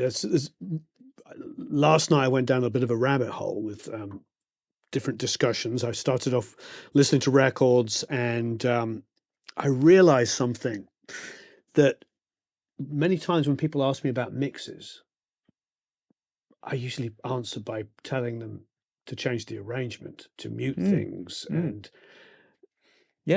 they think that the 5 guitar parts that they've got just need different EQ and compression and this, that, and the other. Yes. Where actually it's like, can you mute 3 of them or use half of this one and half of that one? Absolutely. It is interesting, isn't it? How we seem to be relying on this sort of fix it in the mix mentality. There's that thing. I often use the whole thing about a guitar solo. Mm-hmm. Okay, now you'll have even, let's say, 5 guitar solos on there. No one can make the decision what it is, what it's going to be. So if the guitar solo's all low, for padding behind it, you want it to tend to be above it so that that guitar solo sticks out above everything else. If the guitar solo is going to be more in the middle area, you want like low, possibly some high around it. And if it's all upper register, you want lower. Now, if no one can make the determination which guitar solo it's going to be, then you've got to have the pad, all of the different pads to cover whatever the guitar solo is going to be. So you finish up with not only the 5 guitar solos, you then finish up with probably 12 different pads, all stereo, of course, because you don't know what it's going to. It's ridiculous. Just make the decision. It's a damn guitar solo. No one's going to die if someone didn't like it. It either works for you or it doesn't. If it doesn't work for you, it's not the one.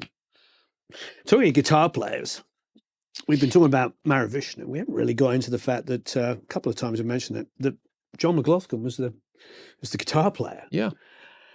I mean, one of the most influential guitar players of all time, particularly at that period. Yeah. Everybody was waiting to see what he was going to do. Yeah. What was it like working with him? It was great. Is he a strong personality in the studio? Yes. Okay. And that created problems eventually. Oh, okay. He considered it his band, his music. The others wanted to stretch out a little more. They wanted some of their music to come in. It was the Beatles, like George wanting his songs. Sure. And so the album that we did, which eventually came out as the Missing Trident Sessions, I think it was called, that was a very hard one to do because the band was at each other's throats. Now the one that got off light, and he was fine through all of it, was Billy Cobham, because I think he saw what John was like. He knew what would happen, and he wanted to get his musical statements out. But as he decided, I'm not going to get that in Mahavishnu, I'll get my own deal, and so he did his own stuff, and hence 4 albums with him, and the Spectrum album with Tommy Bolin, which that to me was the album for that mixture of rock and jazz. John, great guitarist, amazing technician, but his was very much jazz oriented with a Marshall turned up full. But musically, it was very jazz oriented. Whereas with Spectrum, you got Tommy Bolin, who's just a complete out rocker, playing with these jazzers, and that worked amazingly. I'd like to carry on the sort of lunchtime discussion. And the lunchtime discussion was how, I suppose the best word is uncompromising, these great artists that you work with, like Bowie, like the Beatles. Yeah. I love the way you explain that they made music for themselves. Absolutely. It's much as they loved the fact that their records would sell, they weren't making records for a particular group of people. They weren't listening to last week's hits and saying we've got to emulate those. They did what they wanted to do. The whole thing with David, one of his great talents, and he had many of them, but one of them was putting together teams that would work for him, that would give him what he wanted without him having to tell them everything that he wanted them to do. And that's what happened with the Spiders and myself. It was, we all worked together. None of us needed to be told this is how it's going to be. It would be, he'd show us the songs and we'd do what we were going to do. And it came to that point where he wanted to sound more American. So what does he do? He goes over to America. He forms the new team, if you like, of American musicians, American producer, and it's a whole different thing. But worked exactly the same way. He walked in, taught them the songs, and then it's you do what you want to do. And this was very hard for Mike Garson to understand. He was an avant-garde jazz pianist, and here's this rock musician wants him to play. And so he tried to fit in with David. That's not what David wanted. He wanted him to be himself, and so he tried several attempts for the solo on Aladdin Sane, which is total avant-garde piano. But he tried various versions of it. David kept on saying, "No, do what you do what you do," until finally he did the avant-garde thing, and that's it, perfect. And it's that kind of thing. He was making the record for himself. David was making it for himself, and the fearlessness of, okay, I'm through with that type of music. Now I want to move on to this. Like with the Beatles, everyone expected Sergeant Pepper 2 after this huge success of Sergeant Pepper. Oh no, we ain't going to give you the same.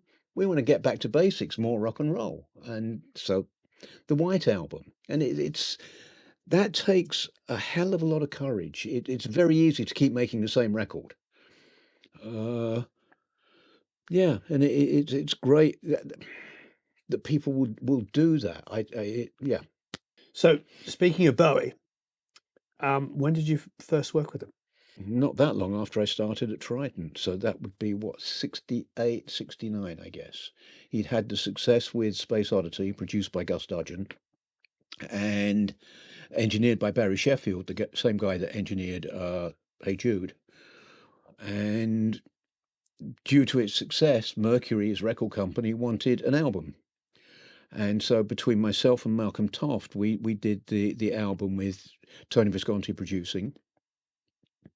It did nothing, it died, but record companies, as they were back then, gave him a second chance, and Tony and David went with some other musicians this time to an outside studio and did the basic tracks for The Man Who Sold the World, and then came to Trident for overdubs and me to mix, and died a death. So David took some time off, and Tony got more involved with other artists. Mark Bolan. Yep. And David came in to produce a friend of his who finished up being a major sort of clothes designer for him, but his friend was not a singer by any stroke of the imagination. And I was put on the sessions because I'd worked with David before. And during the course of I'd reached the point that quite a few engineers will reach, where you wanted more artistic say. It was, for me, it was just becoming boring. I was turning knobs. I knew what I was doing a little too well, almost. It was boring. I wanted more artistic say. So during one of the conversations, tea breaks, I happened to say that to David, and he said, "Well, I've just signed a new management deal, and they want to put me into the studio to record an album that they can then chop a deal with. I was going to produce it myself. I don't know if I'm capable of doing that. Will you co-produce it with me?" Now, I have to admit, at this point, I thought David was a sweetheart of a guy.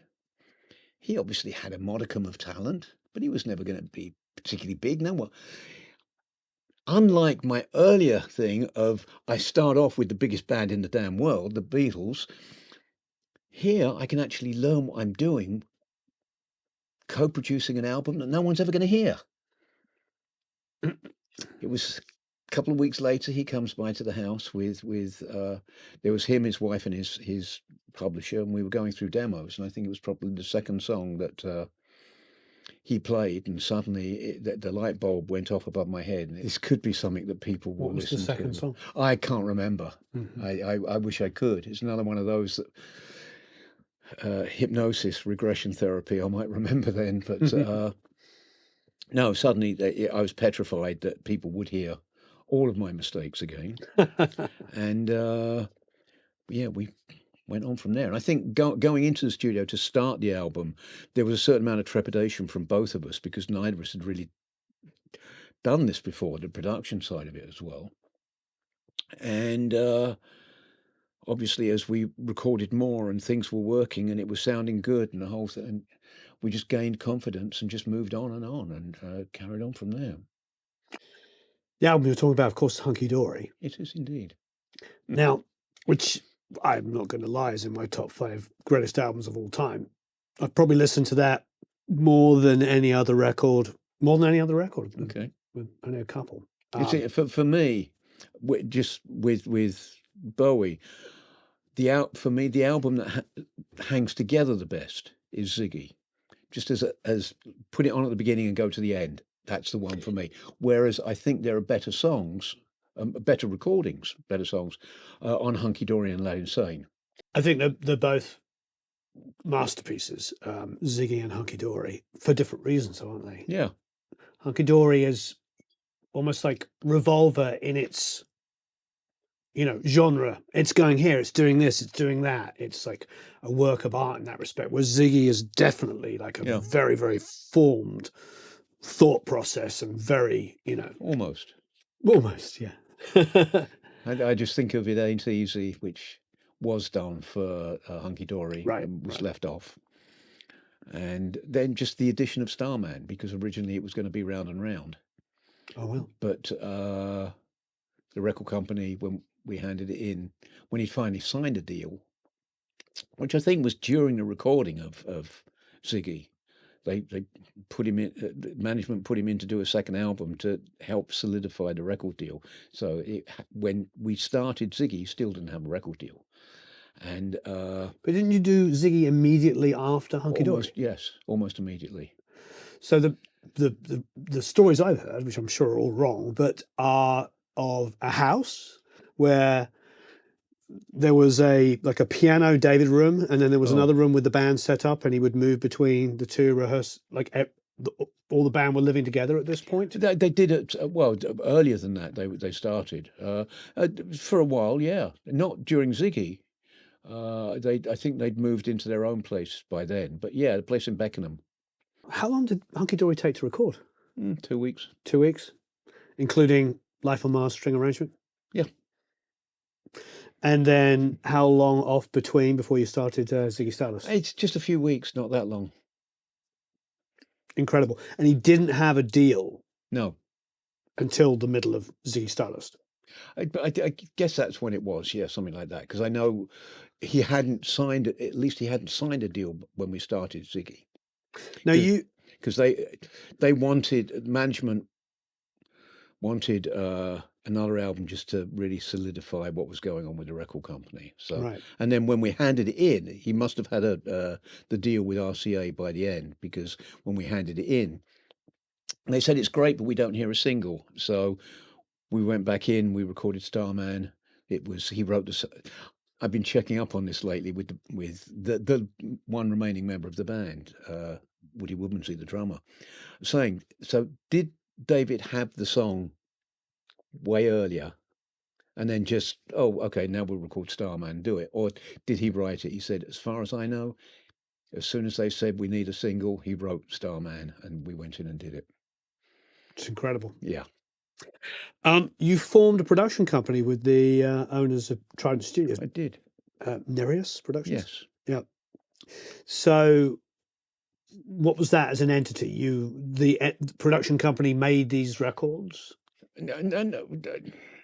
They hired me out as a producer. It was, as opposed to my getting a salary from Trident Studios, I now got it from Nereus Productions. Right. But that would be, Trident were paying me a salary, but going into the company would be royalties hopefully from sales of records, and then my salary would be taken off the top, and then we split from there. Kind of, they took their management percentage, whatever that was, I can't remember. Right. Typical situation. Right. So you're going in. This is like, was this your first production? Hunky Dory? Yeah. Yeah. That's insane. I've got to tell you, just off the cuff, I remember buying that album and just imagining what the spectre of Ken Scott was. It's just sure. No, because the album is so, we've just mentioned Revolver, it's so diverse. I mean, you've got Andy Warhol, with that incredible guitar sound, that acoustic guitar sound, by the way, is so superb. Do you remember anything about that? Well, it's AKG C12As. Oh, C12As? Yes. I was going to say 414s, but it was before the 414s. It was still, C12As. Okay, I've got a pair of those, so now I'm going to use them on acoustic guitar. Yeah. But Now, one of the things that I've come to learn about my acoustic guitar sound back then and my use of acoustic guitar, I used to hate cymbals. Mm.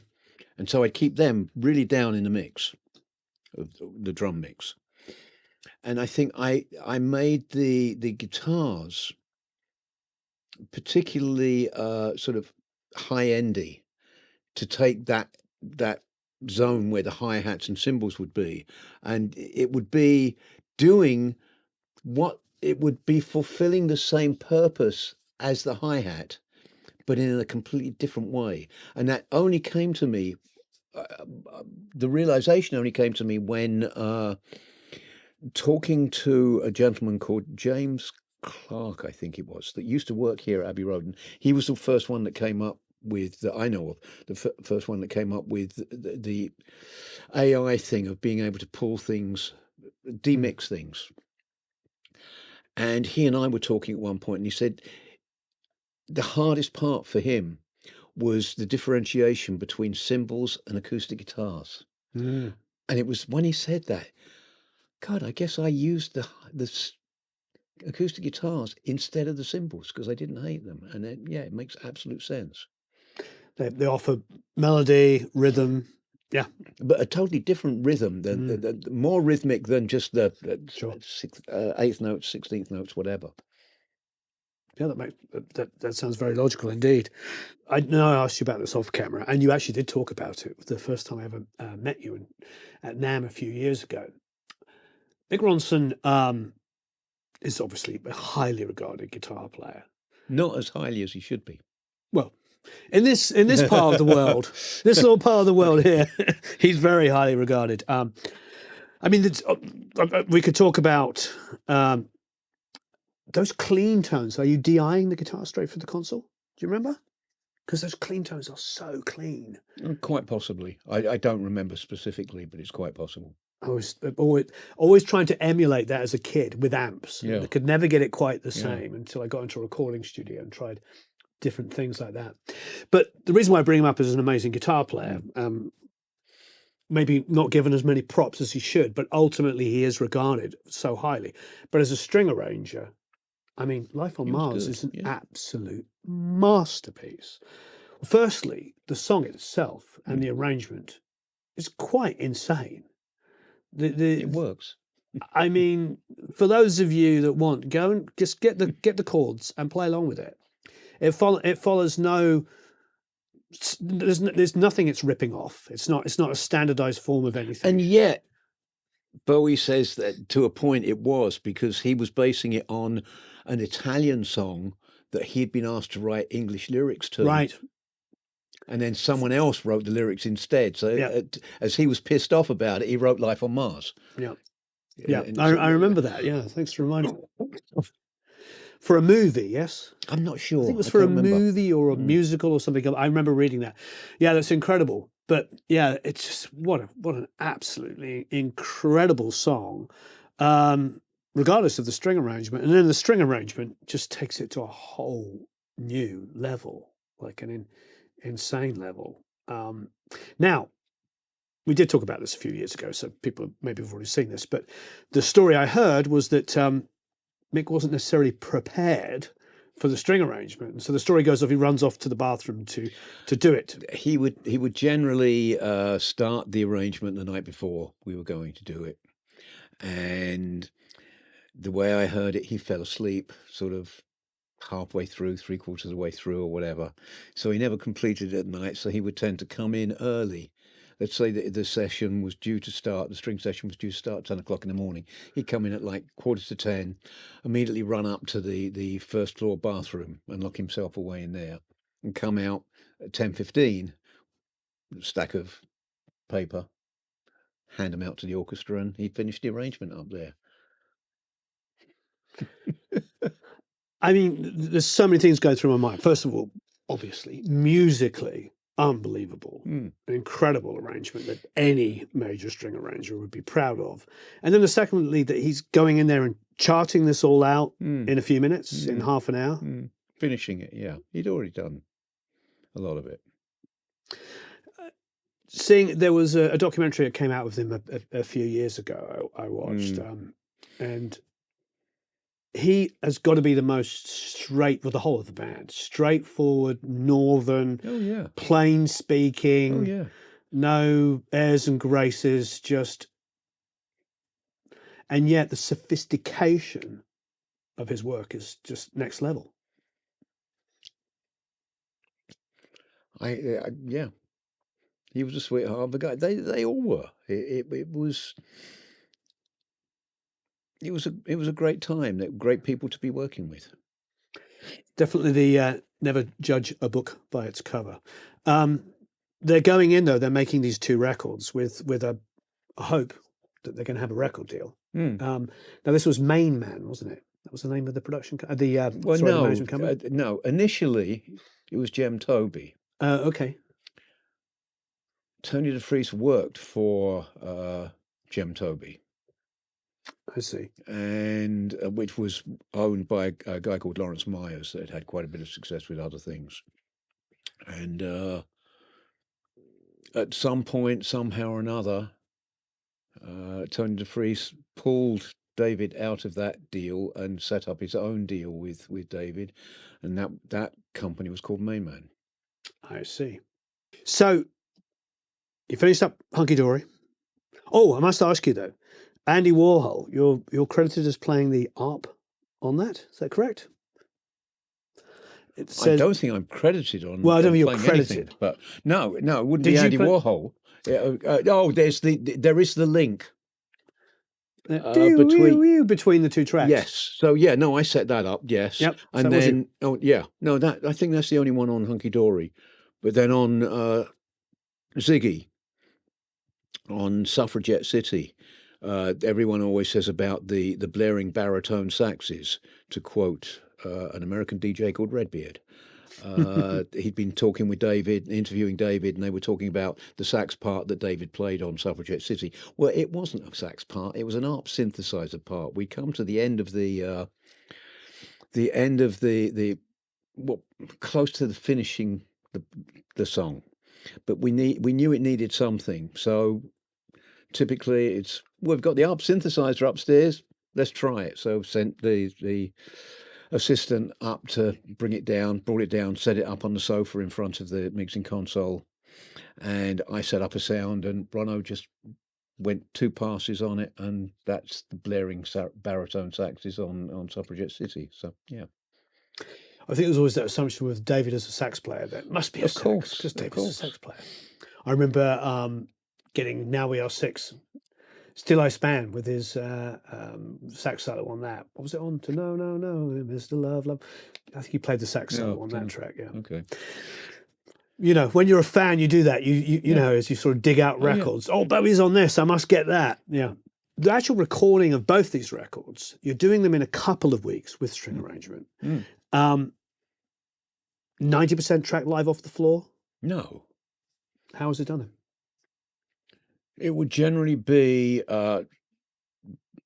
bass drums and either acoustic piano or acoustic guitar or electric guitar. Yeah. Depending on the song. Quite often we might read. Sometimes we'd keep the we'd always have to keep the acoustic piano because we'd be picking up drums in it. So the 3 there would always work. We might punch in a little for the bass if we needed to. Electric guitar, most of the time we kept it and we just put other guitars on top as well. Acoustic guitar, sometimes we'd keep it, sometimes we'd redo it. So yeah, it was always the basic track always was bass and drums, and then everything else would tend to fit around that. And sometimes they would do a rough vocal along with it, sometimes not, which just recently Rock and Roll Star, a Ziggy kind of package came out, and I spent a lot of time going through all the multi-tracks on that and doing mixes of songs that were never completed and that could have been on the album and weren't completed, and I kind of finished them off a bit more and did mixes on them, and some are just outtakes with completely different vocals than the final thing. Sometimes singing in a completely different octave, and sometimes completely different lyrics, and it just very interesting. Very much indeed. Talking of lyrics, I mean, like Quicksand. I mean, I've never been into lyrics, so I can't really talk too much about those. no. But I will tell you one thing. Yeah, yeah. We were right at the end of Hunky Dory, and David comes running in one morning and saying, "I've got a new song. We've got to record it." Okay. He said, "It's called Bewley Brothers." Oh, yeah. Okay. And he said, "But don't listen to the lyrics." I said, "What do you mean don't listen to them?" He said, "They don't mean anything. I wrote it specifically for the American market because they read something into anything."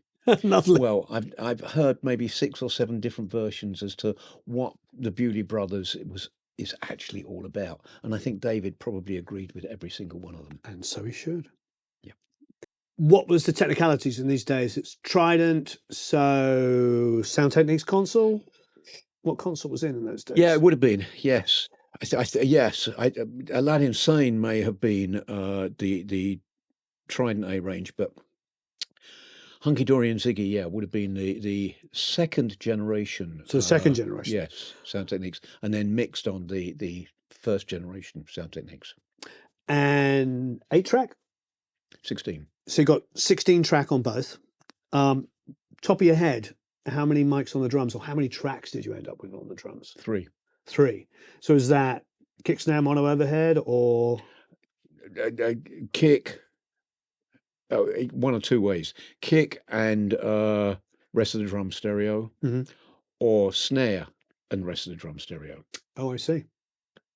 Normally, the kick would be on its own in the stereo.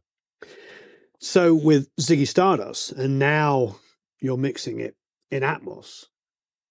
What are you doing? Are you extracting anything from that? No. My whole thing with Atmos is very much, it's a new way of listening, and so I don't think you should ever sort of relate to the original stereo, at least with Ziggy and with anything else I'm going to do from the past. It's the stereo, the original stereo is back then. That was 1970s. The glam rock sound was great for the 1970s. We're in the 2020s. It's lame now. So the main thing, as far as I was concerned, with regard to the glam rock sound, was that it was the drums. They was very dead. It was a very small room, very low ceiling, dead. I wanted to liven it up to make it more modern. So I added samples. I didn't get rid of anything that Woody played, but I did add. It started off, it was just snare and kick. Then, this is sounding good, and on some tracks I added some toms as well.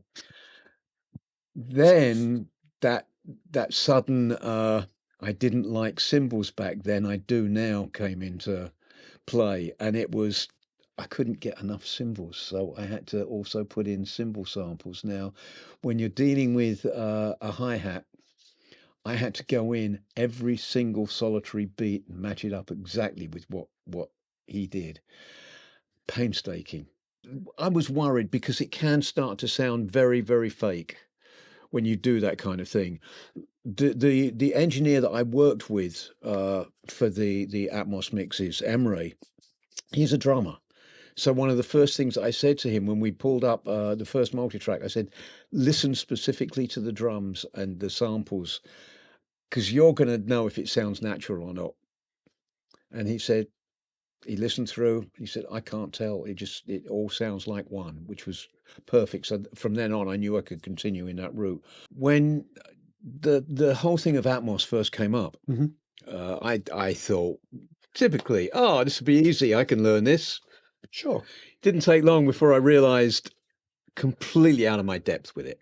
So there was no way that I could do it on my own. Now, because my background is as an engineer, I've always found that I work best as a producer when I'm engineering, because I don't listen to the sound, because I can. It's so second nature to me. Okay, I need a bit more hi hat.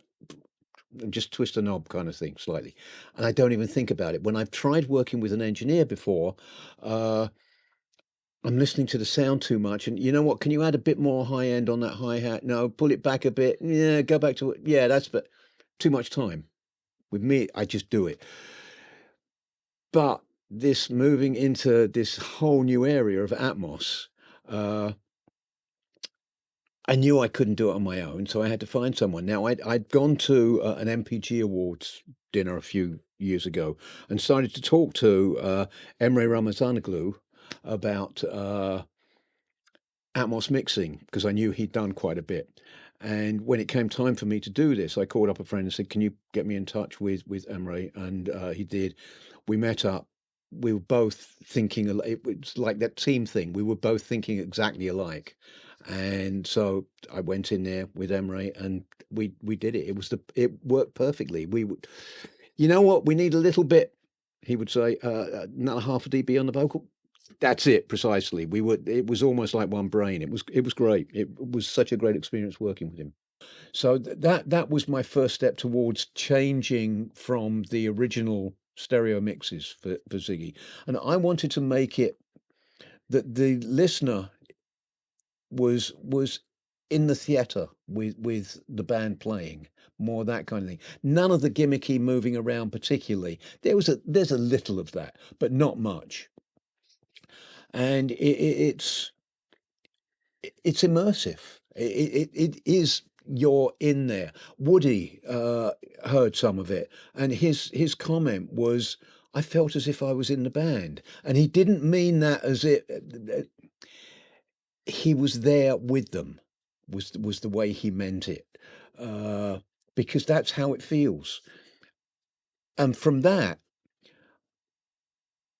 we took a whole new stereo. We did it the complete opposite way around to most people, where it's you do the stereo, you then pass that over, and the Atmos is made just by placing things differently. We started off the complete opposite way around. We started off with Atmos and got it the way we wanted it there, and then we transferred that to the stereo, which was remarkably easy because of the way Emre works. He has a very specific way of working that not many other people follow.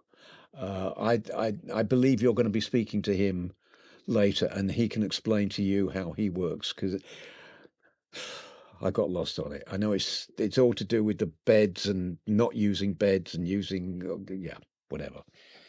And we just did a fold down, and all we had to do was, I think, on two tracks we may have needed to just nudge the vocal either up or down like a dB, something like that. Everything else worked perfectly. We didn't have to change anything. So that was great. So it's a whole new. Obviously a brand new Atmos mix because there hasn't been one before, but it's a brand new stereo mix, and the response that I've got from both are amazing. Just with regard to the stereo, when I got home after it, I was really excited. After 50 years, I was pretty damn bored with Ziggy, I have to say. And after working on it, I was suddenly excited by it. I loved hearing it again. It really it came alive again for me. And so I got home and I said to my wife, "Do you want to hear it?" Because she was a fan. She loved the original, and she said, "No, look, I've got the original. You don't need another stereo mix. The original's great." Okay, fine. I'll let it go. Then we're in the car one day, and one of the new mixes, comes up, and I said, "Oh, I'm sorry, I turned it off." She said, "No, it's started now. Let me listen to it." So we continued. We went through a couple of them, and she said, "This is amazing. It is actually better than the original, but I don't know how." And that's the response I've got from several people. It's different. You can't put it's the same record, but it's just different. You ca- it's you and it's I love it. It's I'm really excited by it. I know that the Blu-ray comes out September 6th. I'm not sure when it's going to start streaming, but no, it worked very, very well. I'm very excited to hear it myself, which I have not yet. But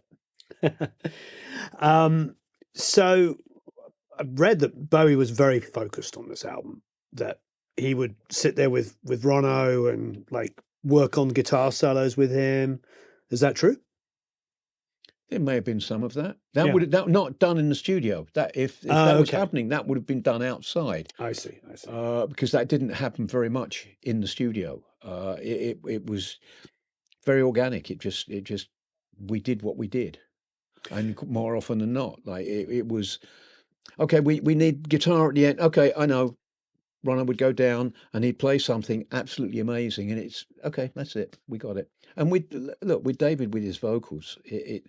Of the 4 albums that I did with David, somewhere between 90 and 95% of the vocals were first take, one take, completely all the way through. And that's what you hear today. It's no auto tune, no moving around, nothing. That one performance. Like 5 years, the opening track on the album. By the end of it, he was bawling his eyes out. There were tears pouring down his face. He was so into it. He was amazing. He really was. I saw him on the last tour. Okay. When he played, you may have still been in the US when he played in Anaheim. Did you go to that show? Mm-mm. The Pond. No. And he did 2 encores.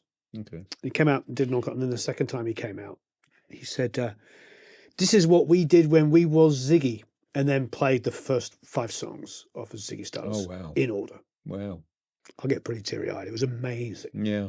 Absolutely amazing. I would say the funniest thing is, though, I went there going, I have to hear Life on Mars live. Only song he didn't play, pretty much. He played everything. Yeah. He played stuff off Low and Lodger and like dug in the depths to pull out songs that you would never expect him to play live, but he didn't play Life on Mars. Which is interesting because I've got a version, a live version, which is just him and Garson. Right. And so he did do it live sometimes. But he took the key down, didn't he? Yes. Yeah. Well, yeah. Yeah. And I think I'm not such a fan of his later stuff. I think because I've never been into lyrics, as I said a little while ago. So my whole thing is melody. And he, unlike some other singer-songwriters, he wrote for his vocal ability. And as you get older, your vocal ability shrinks. Sure. So he wasn't writing quite so melodically towards the end. And so I'm not quite so sold. Then they're not as melodically interesting. So I don't like them quite as much. But, right. But I understand what you mean. I respect the fact that, yes, he definitely made the most out of his range being reduced. Yeah, very incredibly expressive. When you did the Atmos remixes, were you going back and referencing not the mixes? Slightest, not okay, once. So you went to it as though you'd just been handed 16 tracks. Yeah, of something to mix in Atmos. Yes, and the first thing. Once I'd done most of the samples along with the drums, I then came here to Abbey Road and went into number 2 and played stems in number 2 studio with mics all the way along to get some room sounds that we didn't have before. Now, by luck, and it was purely luck because this wasn't something that I organised, there was also set up a core something. It's one of those omnidirectional mic thingies that have like all around set up in the middle of the studio. I never listened to it, nothing. It was just there. We recorded it. That was it. When we came to mix, we listened to all the mics because I had like 47s. I had like Neumann U47s, 67s, C12s all along. Listened to them. Yeah, they're going to add something. Then we decided to listen to this core, whatever it was. Boy, it was a whole different experience. Suddenly you get that everything. It was amazing. And that's what we finished up using most of the time. We would use the other mics on occasion. And some of it was fake room that we used. But no, it's a new way of listening. It should be a whole new experience. We don't need to reference the past at all, because this is a new thing. And if you like it, great. If you don't, there's always the original. I will always, anything that I've worked on, like I did some new mixes of some of the tracks on Hunky Dory. And one of the things that I've insisted upon all the time is that they have slightly different names, so that you can't, if you're streaming, you'll know which version it is, because that's one of the things I said I don't mind earlier on. I said I don't mind what people do, like the Giles Martin remixes and all that. The trouble is, if it comes out exactly the same name, you're never going to know what you're going to hear when it's streaming. I want to hear Back in the USSR. Well, is that going to be the mono version? Is it going to be the original version? Is it going to be Giles' version? Is it going to? You never know. So I always insist that there is at the very least the year at the end of it, so it changes 2022. And much the same with the stereo, the new stereo mix of Ziggy. If this technology was available in 1971 and 72, would you have used it? Would Bowie have used it? Which technology are you referring to? Atmos? If you could have made a record in Immersive at that period, would he have been embracing it? I don't think he would have been for it or against it. And the reason I say that is because with regard to any of the mixes, he came to, I think, 2 of the mixes. That was it. It was all left up to me. And so I think just on that basis, it would have, because as I say, he put together teams. And he brought me into the team because he knew what I would bring. He didn't have to tell me what he wanted. He knew I would automatically do it just with the musicians and what they were playing. And that's amazing that the trust that he put in me and everyone else as such. But no, and it was that strange thing that once we'd finished, we never spoke of it again. I don't know if he liked my mixes or not. Well, clearly, he never said. Must have. Oh well, no, not necessarily. You don't think he would have come back to you and said, "Do it Well, again"? that was. I think that was my thought process at that time. It was, if I get asked back to do the next one, then he liked what I did. Then we did Pinups. Right. Well, you missed out Aladdin Sane. Oh no, but we did that. No, but what I meant was we did Pinups, and he never asked me again. Right.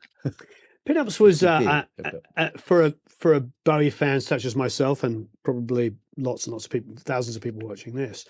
It was definitely a strange album. What was the sort of thought process to go in, and was it a contractual thing? Was he trying to keep momentum going because of the pressures of touring and I think he writing and recording? He was trying to work out what to do next. Right.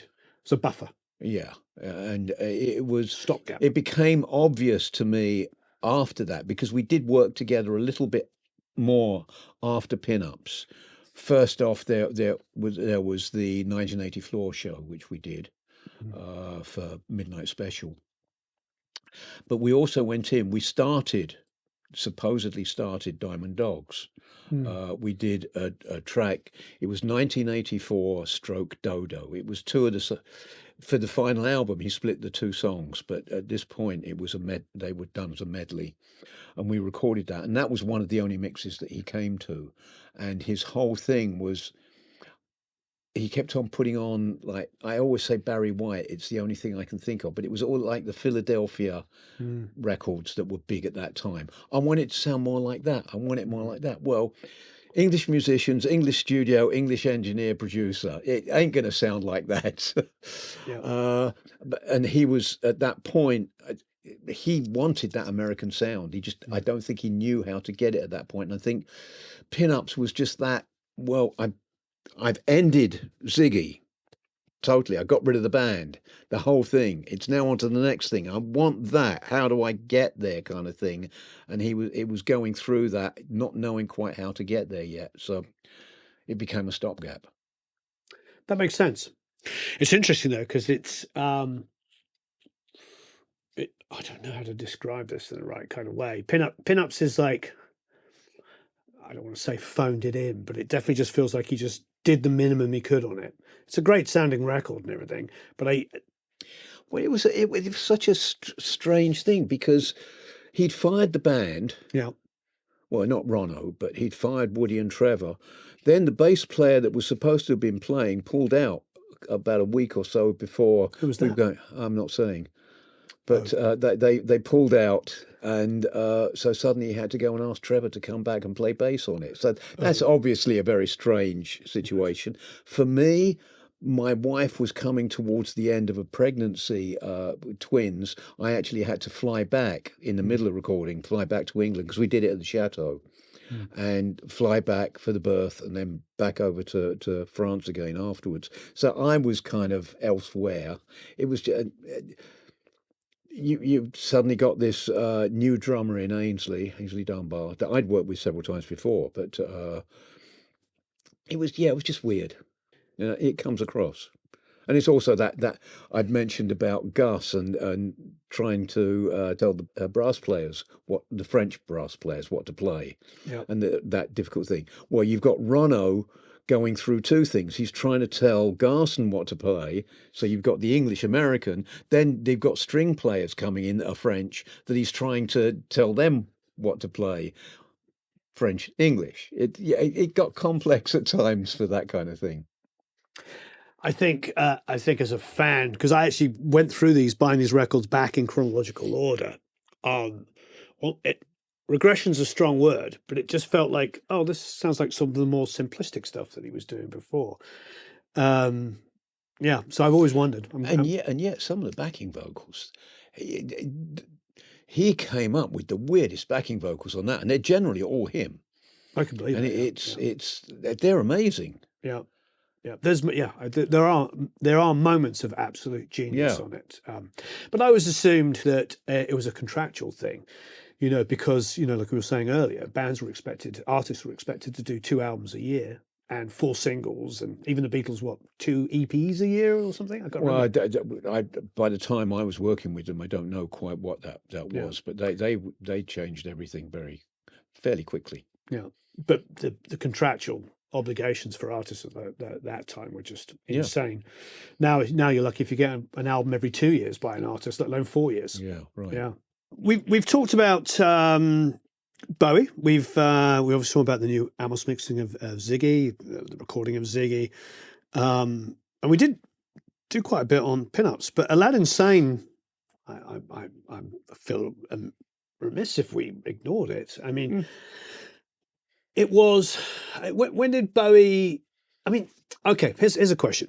There's sort of 2 elements to Bowie. Well, there's more than that. There's a million elements to Bowie. But essentially speaking, there's like, you're in the studio, you're creating and capturing the music that he's doing. But then there's also that visual aspect and the characters that he's bringing, which is from a fan's perspective. You had Ziggy, and you had Ziggy running this timeline. Were you conscious of those things? Was that something? When asked about this before, my answer is always the same. It's like your kids growing up. Now, as the parent, you see them every day, so you don't really notice they're growing that much. Mm-hmm. The grandparent, who only sees them once a month, say, "Oh my God, little Johnny's grown so much." I remember, yes. It's very much like that with David, because I saw him so frequently. I didn't notice the changes quite as much as if there were 6 weeks in between each time, kind of thing. So yeah, I didn't really notice the changes quite so much.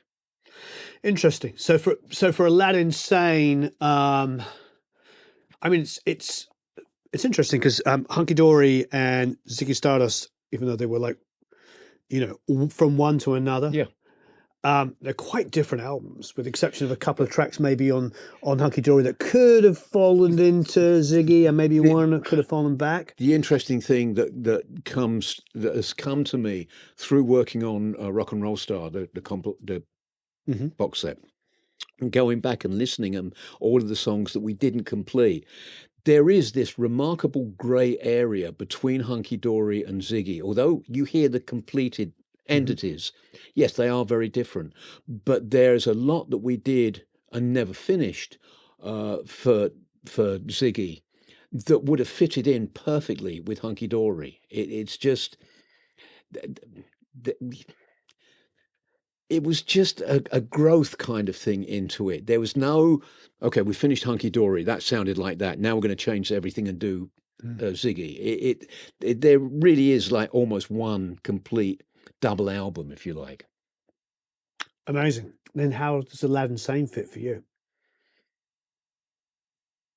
I just got used to thinking of it the way David did, which is Ziggy Goes to America.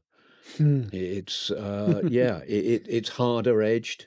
It's what America can do to people.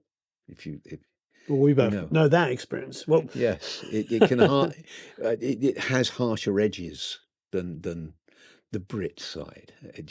And I think that's what Aladdin Sane has. And David wanted to push the envelope a bit more, and that was Garson coming in, pushed the musical envelope further with the avant-garde piano and just that kind of thing. And what highlights for you from that album?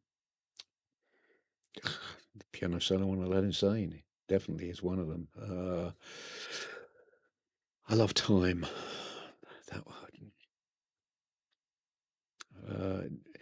Drive-In Saturday, which was, I think, one of the first ones that because we started it in New York, RCA, and Drive-In Saturday was, I think, completed, not mixed, but completely recorded in New York, whereas a couple of the other things we started in New York and then finished at Trident.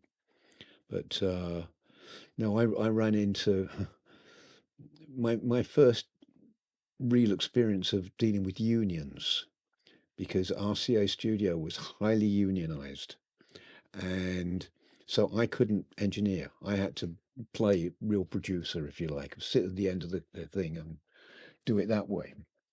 So the engineer that we were working with, Mike Moran, he was great. He was a nice guy, did everything exactly the way I would want it done. There was this one day when we'd finished laying down a basic track, and it was time for dinner. We were all getting hungry. So we were going to order in, and Mike and the assistant wanted to go out and eat. So I said, fine.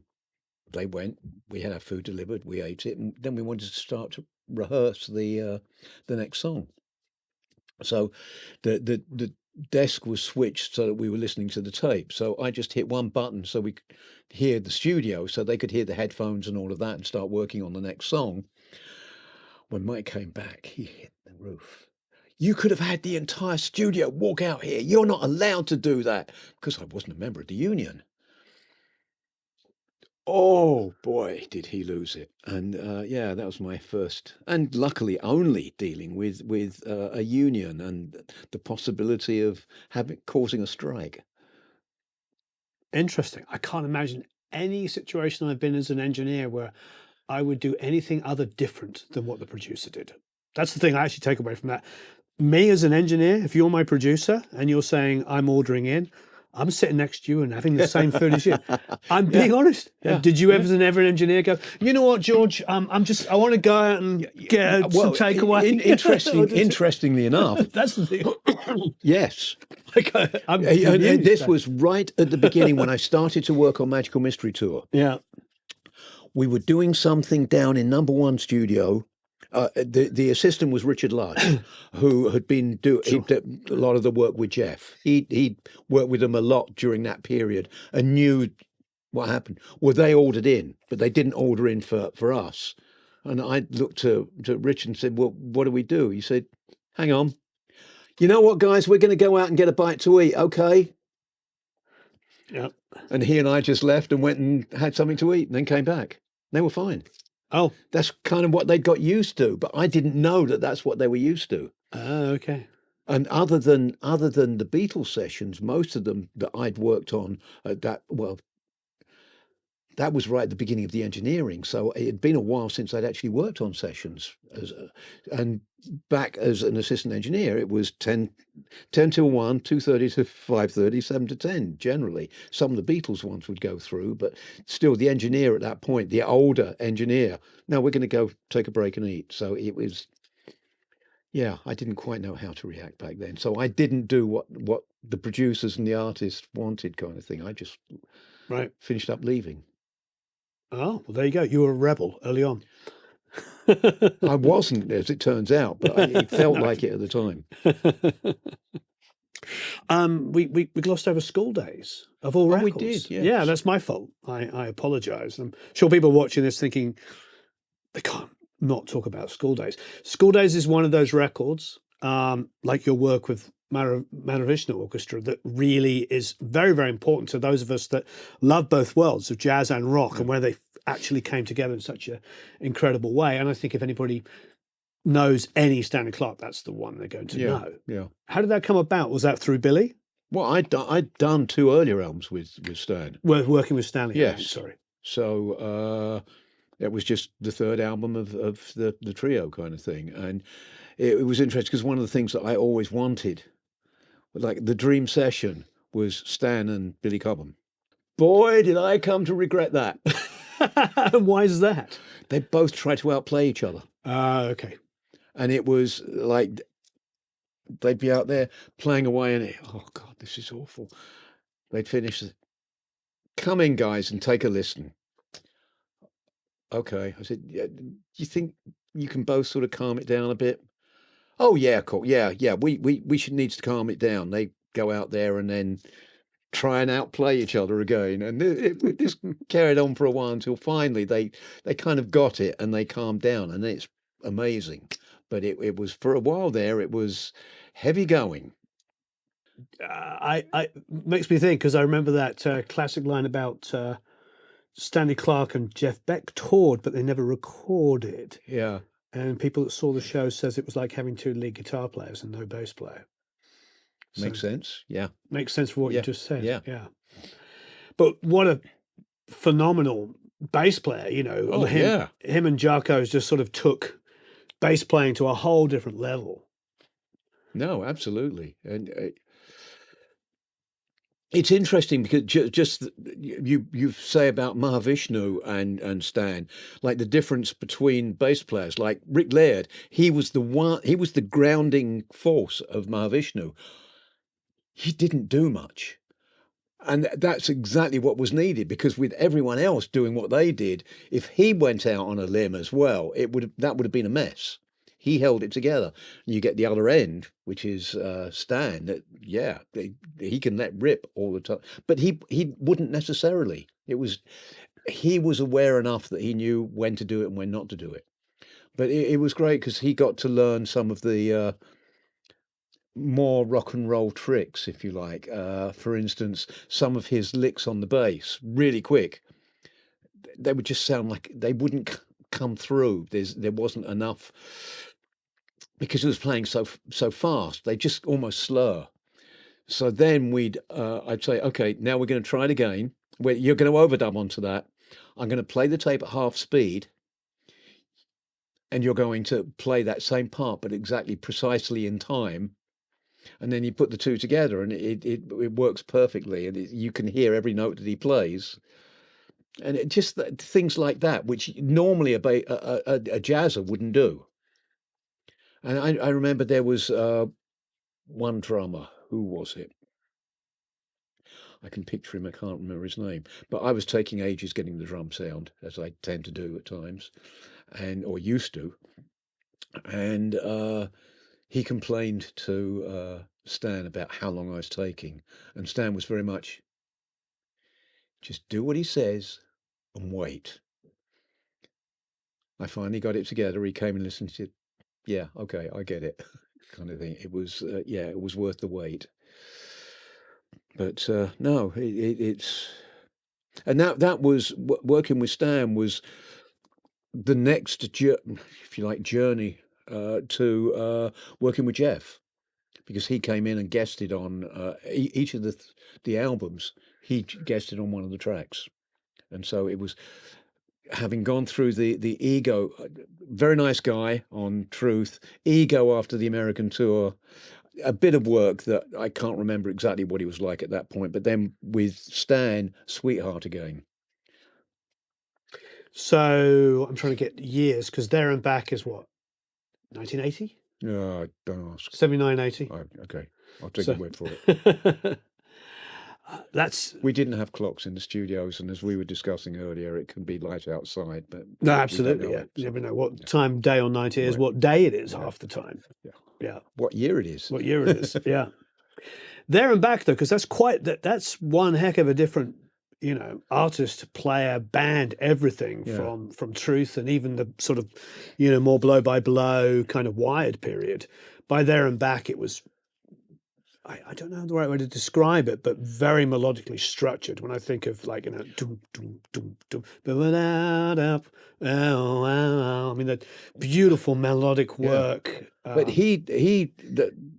this was the other sort of going the 360 of Jeff Beck. He didn't feel good enough to be playing with the musicians he was playing with on that. So it was more kind of pulling out performances from him. Really? Yeah. Pray tell. No, it's just exactly that. He didn't. Even after all of the records he'd made to that point. Yeah. I mean, Blow by Blow. I mean, like Truth is another one of those sort of records that guitar players kind of hold up as being like one of the greatest guitar albums of all time. So it's quite surprising. But we all go through these things, and then cutting quite a few years later, when I was living in Nashville, like he was coming to play there, and I thought, I want to go and see him. I've never seen him play live, but I'd seen him play live God knows how many times. I'd in the studio, he's playing live, but I've never seen him on stage playing live. So I through various people, I got in contact, sent him an email saying, I'd love to come and see you play. Of course, I never heard back from him because he never answered emails. And then I heard from his tour manager, there'll be 2 tickets left for you and everything. Great. So I went and saw him, and of course, he was amazing playing. And then going back and talking to him afterwards, he was back to being the sweetheart again. So 360. When I met him, he was a total sweetheart. Yeah. Just a complete and utter fan of music. Yeah. And I went up to into a studio in the top of his house, and I remember it was 99, 2000. He had like the new Marshall SGX 2000 amps or whatever, and it was so much fun, so loud. I've never been in a room with a guitar that loud. But he was talking about like guys like Cliff Gallup, talking about these guitar players he loved when he was a kid. And I was thinking of that. We sort of I glossed over a couple of really kind of important questions to ask you, because born in 47, in 57, I got this from your book. You listened to a lot of 78s of Presley, Bill Haley, Eddie Cochran. So, and certainly on a wind-up gramophone. On a wind-up gramophone. Now, a lot of these guys, if not all of them, Beck being one, he's talking about, he's talking about that period. You've got this common ground where you all speak the same language. Although with Bowie, you were younger. 4 months. Yeah, but to be the producer on a project and not be the sort of elder statesman is pretty rare. Oh yeah, well I guess pretty rare. Yeah. But you've done. But then if you think about the Beatles and Chris Thomas, Chris was even. I think Chris is slightly younger than me. Right. And there he was, for a period of time, producing the Beatles, who were all older than me. Yeah. So it's one of those great things about creativity is allowing it to happen in a room. Yeah. But that's that thing of having an artist is put into the studio for one reason, and that's to create. You have to allow the artist to create, and it doesn't matter if you're an elder statesman like George Martin was, or a younger guy like Gus Dudgeon. It's as you can both have that mentality and allow them to do it. Now, what you might hear things differently, like George may have heard it a little more unrock, shall we say, and which is why he had problems with the White Album, because I think he wanted Sergeant Pepper too as well, and why he thought there were so many arguments and all of that kind of thing, whereas Gus would be a more sort of rock and roll kind of guy, which I guess I kind of took bits from both of them. So, which is the proof that the pudding is in the eating. Hence those great sounding records. Now, moving to Supertramp. Supertramp to me, especially Crime of the Century, Crisis What Crisis. Knowing their history, I don't know how much you knew about Supertramp before them. They're sort of nothing.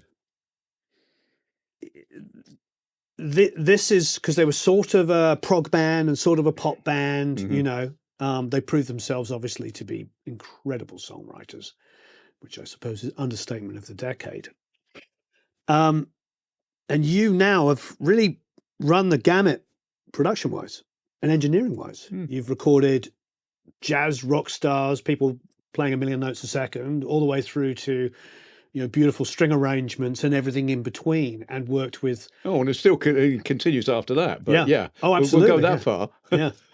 But and so was Supertramp another one of those you were available and you were the next on the list, or was this something that you sought them out? They sought you out. No, they sorted me out. Russell Pope, who was finished up being. He was very important to them. He was a very good friend. I'd liken it to the Mal Evans, Neil Aspinall relationship with the Beatles. Russ was kind of a bit of everything and helped them in so many ways. He'd fallen in love with Hunky Dory. And so man of taste. So they were looking for someone. They had recorded a song called Land Ho, produced it themselves, but they couldn't mix it. And so they were looking for someone to mix it. And Russ was pushing, get Ken Scott to do it. Ken Scott to do it. He did this.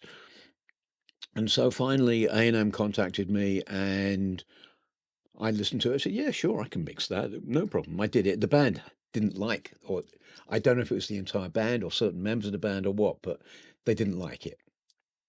That's fine. That was okay. So then I get contacted by A&M.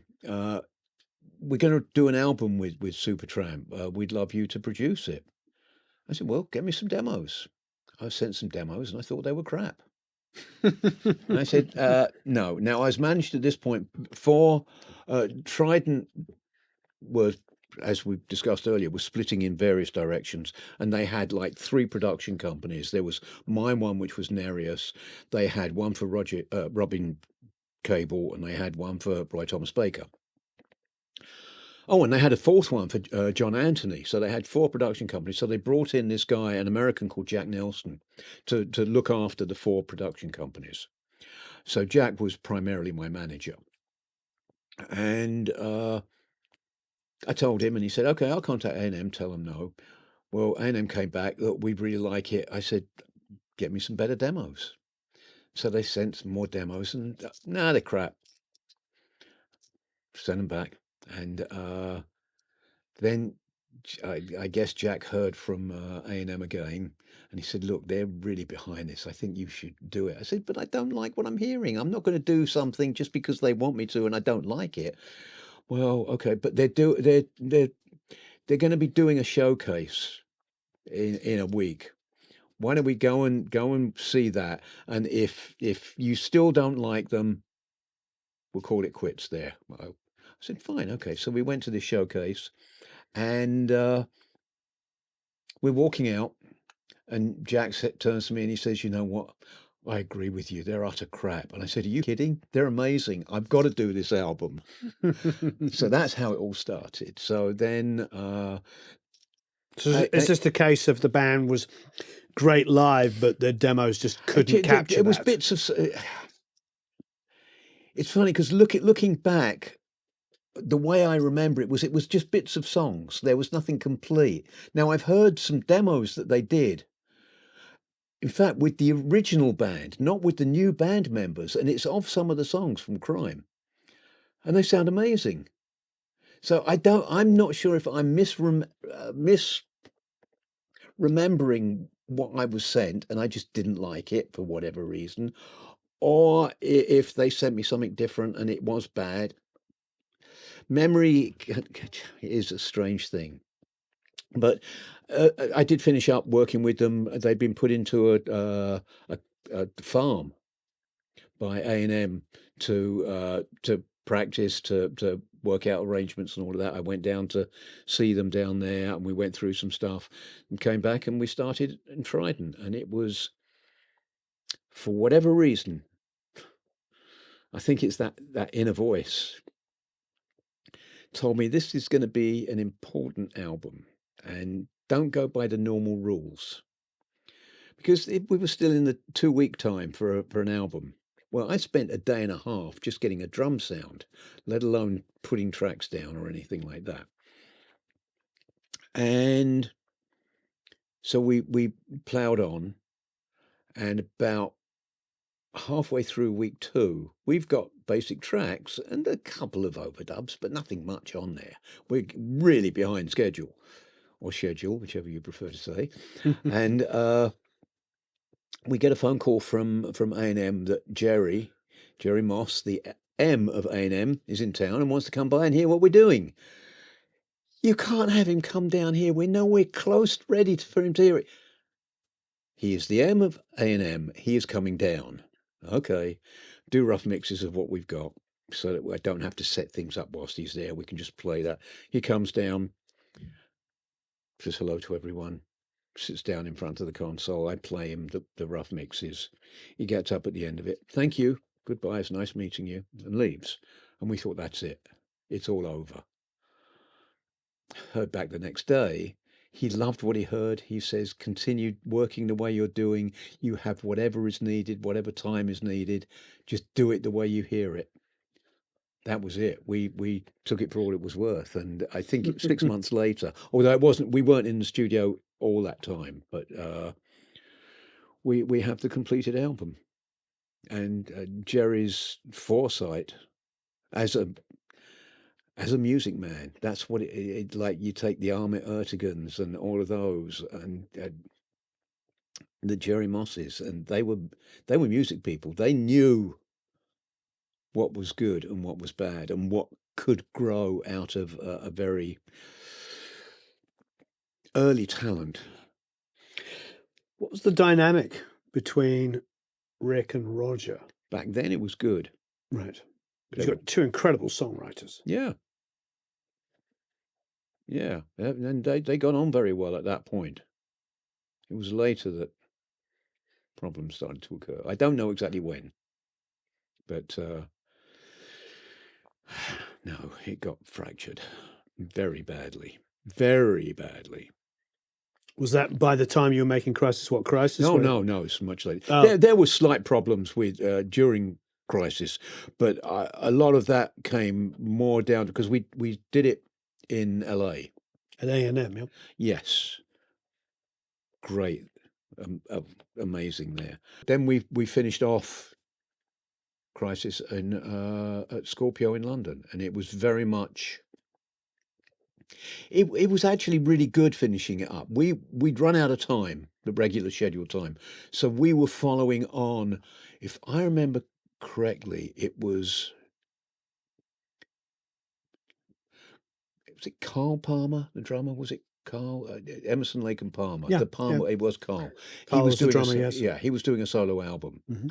and we were following him each night. Like he was generally finishing like 12, 1 o'clock, something like that. So we would all get to the studio at like 11:30, and we'd just be hanging around until he finished. Then we'd continue, and we always.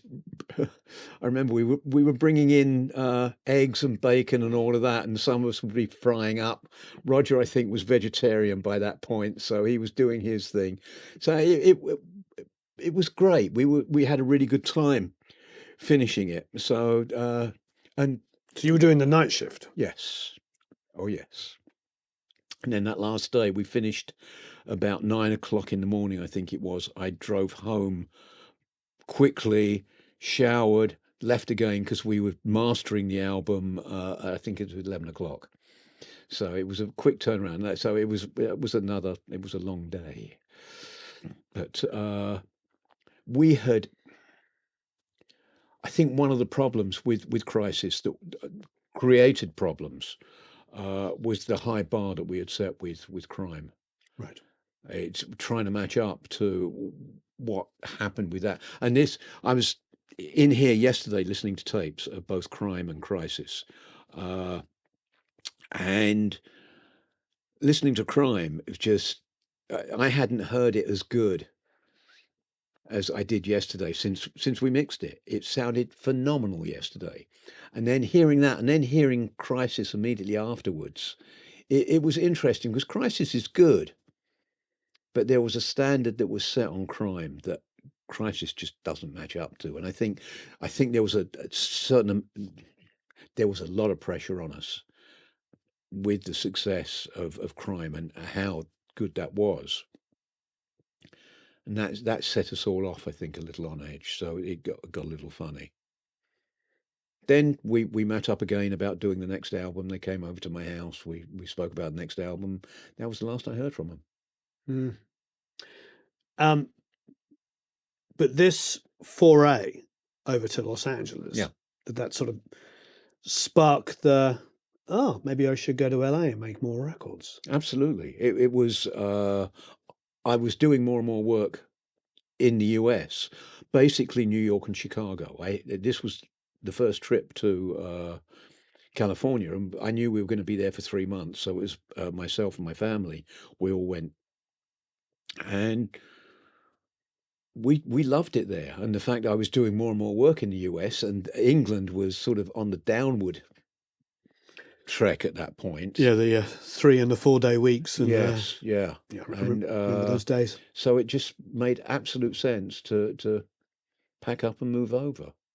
Quite a difference, isn't it, from sort of coal strikes and ambulance strikes and all the lights going out at 6 p.m. suddenly to go to Los Angeles. You're there, and you're sitting outside a restaurant eating in this glorious sunshine, and everyone's inside in the air conditioning. Why are they in there? They should be out here. That lasts for about 3 weeks, and then suddenly you realise why they're in there and not out here, and you're in there as well. It's very different, very different. Although my work method didn't change in the slightest, which surprised certain people in studios, because they'd never seen it.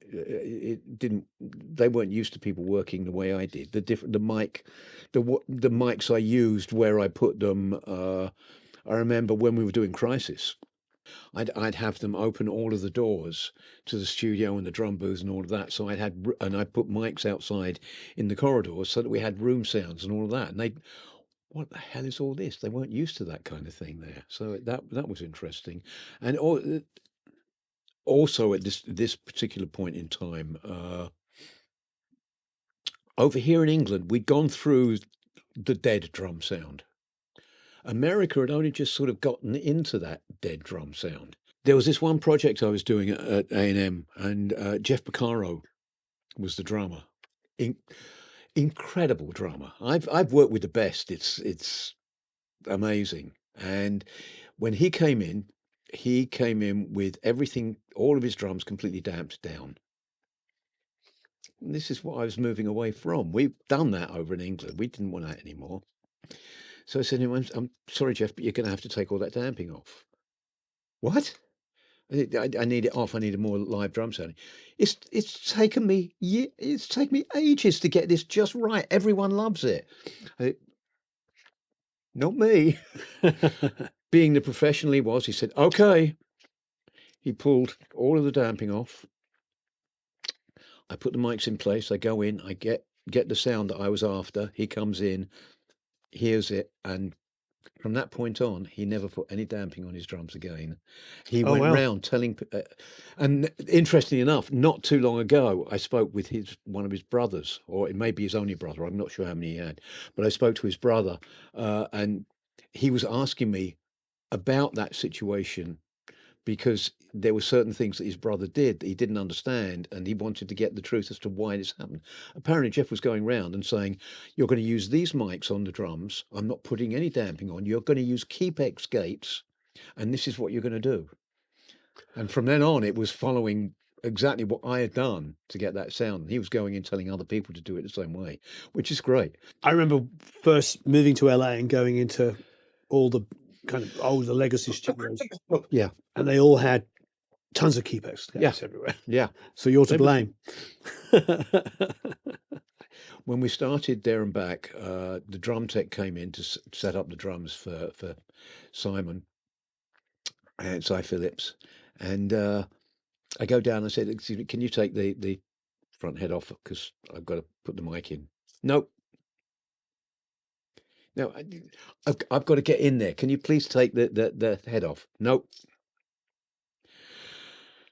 Look, I've got to have that head off because I've got to suspend a mic inside that bass drum to get the sound that I'm after." He said, "No, you don't, because Simon has already had a mic put in there specifically. So you just plug into the side of the drum there."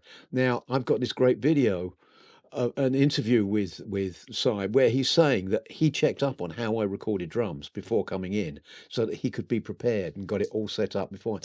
The fact that they'll, because it just floors me that they'll do something, they'll go that far just to try and please me, to give me what I'm after.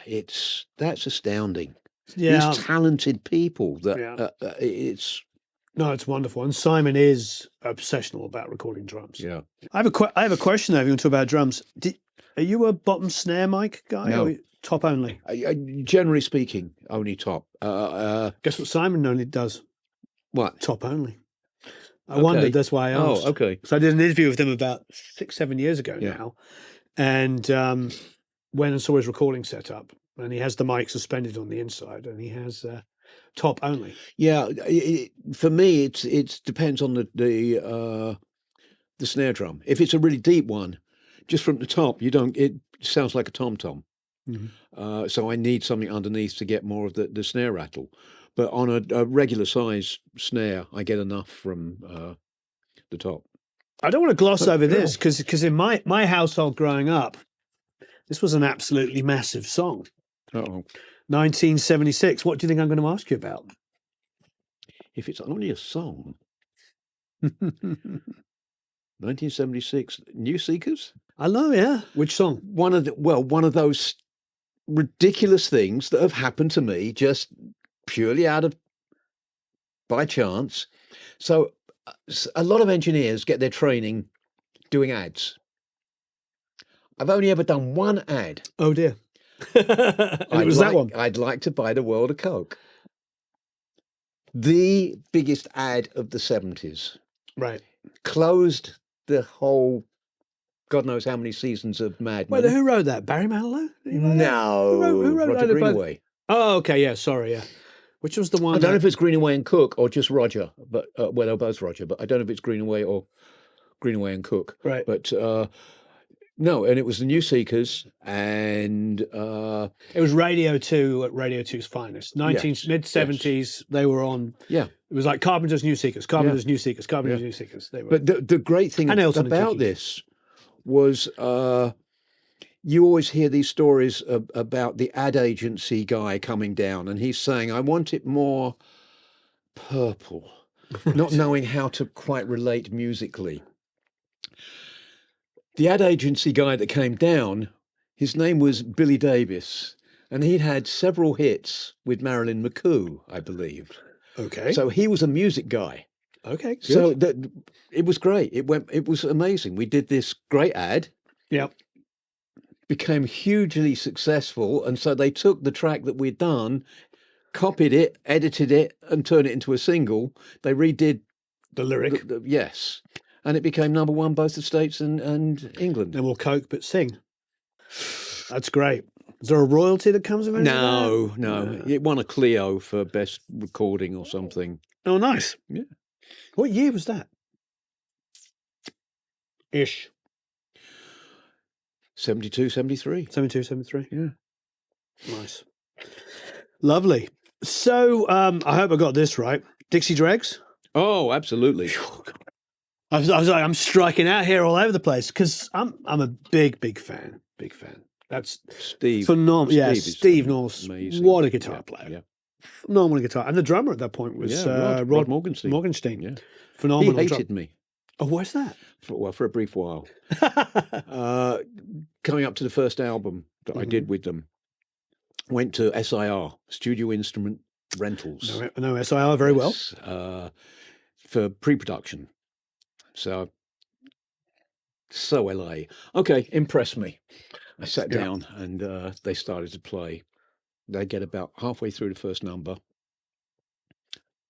Stop. I go over and I say to Rod, okay, that part we've just gone through, you don't play all over the place the way you are. You just do boom, boom, bump, boom, boom, boom, bump, boom. He looked at me and said, what? You just play boom, boom, bump, boom, boom, boom, bump. Okay. And he played it and literally kept on stopping and cutting large chunks out because these were music students that wanted to show off their chops. And it was that thing that we'd said about earlier about sort of all of the overplaying and cutting things down. You were talking about mixing. And you were saying about 5 guitars and you cut bits out so that you come down to 2 or something. And it was much like that. The drums, he was just like this all the time through the entire song. And it was just ridiculous. And so it calmed down. Just, you can do that at the appropriate times. The rest of the time, you're playing the rhythm. He hated me until he started to hear when we went into the studio and he started to hear how much better it sounded coming through the speakers, doing it that way. Then he loved it. And he now sort of thanks me for giving him a career for that. So, yeah, it's less is more. It's interesting because, of course, he ended up playing with like a heavy, well, Winger. not heavy metal. But Winger, which was like I wouldn't say pop metal, but it was like a lot more straight ahead. So he went from the Dixie Dregs, which is unbelievable band. And again, if nobody's heard those 2 records, What If and Night of the Living Dregs, both fantastic records. Yeah. And Steve, what an incredible player. Yeah. Have you stayed friends with him? I've seen him at a couple of NAMM shows and that kind of thing. And there were brief discussions about doing one track for a new album or something that he's putting together, but that never sort of came to pass. But one of the biggest complaints I've had as a producer is that I'm too much of a perfectionist. Everything has to be perfect. And it's never as good as it is live because it's too perfect. It doesn't have the feel. So we come to the second Dregs album I'm doing with them, and one side is going to be live at Montreux Jazz Festival. So I go over there. They're about to play, and we're getting this huge hum coming from somewhere in the audio, and we're trying to fix it, and we can't find out what's causing it or anything. We can't get rid of it. Finally, Claude Nobbs, who used to put the Jazz Festival on, comes running up. Look, the audience is getting very perturbed. They want something to happen. You've got to start playing. So we just had to go ahead and record with all that hum coming through. So we come back to LA to record the other side of the album and figure out what we're going to do with the Montreux Jazz Festival stuff. So what did we do? We had to re-record everything, keeping the drums, but we had to re-record everything else. Wow. But it wasn't just they had to play it right. They had to play it exactly the same as they played it because I was going to have audience mics up the entire time. And there was enough leakage through there so that if they made a mistake, originally, they had to also make that mistake when we do it in the studio. Jeez. So talk about trying to get something perfect. Yeah. Perfectly bad. Yes. Almost like recreate the mistakes. See how much better it felt when they played live at the Montreux Jazz Festival. That was so much better than you do in the studio. That a bit like perception is an amazing thing. It's a bit like the Kiss Alive record as a studio album that they overdub cheering on to make it sound like it was Yes. live. Yeah, people's illusion is whatever they want to Yeah, believe. yeah. You know, we listen with our eyes. We you Yeah. know we look with our ears. You know, whatever. Our senses, every Yeah. every emotional thing is done it. So I totally understand.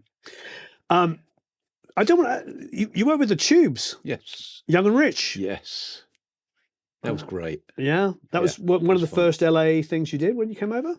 Pretty early on. Yes. Yeah. It was. It was the first after Crime. Yeah. No, after Crisis. I mean, moving over there. Yeah, it was the first time I did, and because we went to see them. They were playing the Roxy in LA.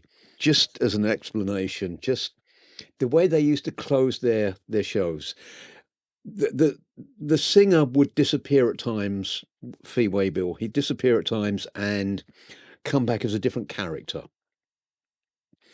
And the final character that he would come back on normally was Quaalude, the typical English glam rocker with the huge hair, the boots that high off the ground, all of that kind of thing. This silver lame suit thing, and he'd be singing numbers.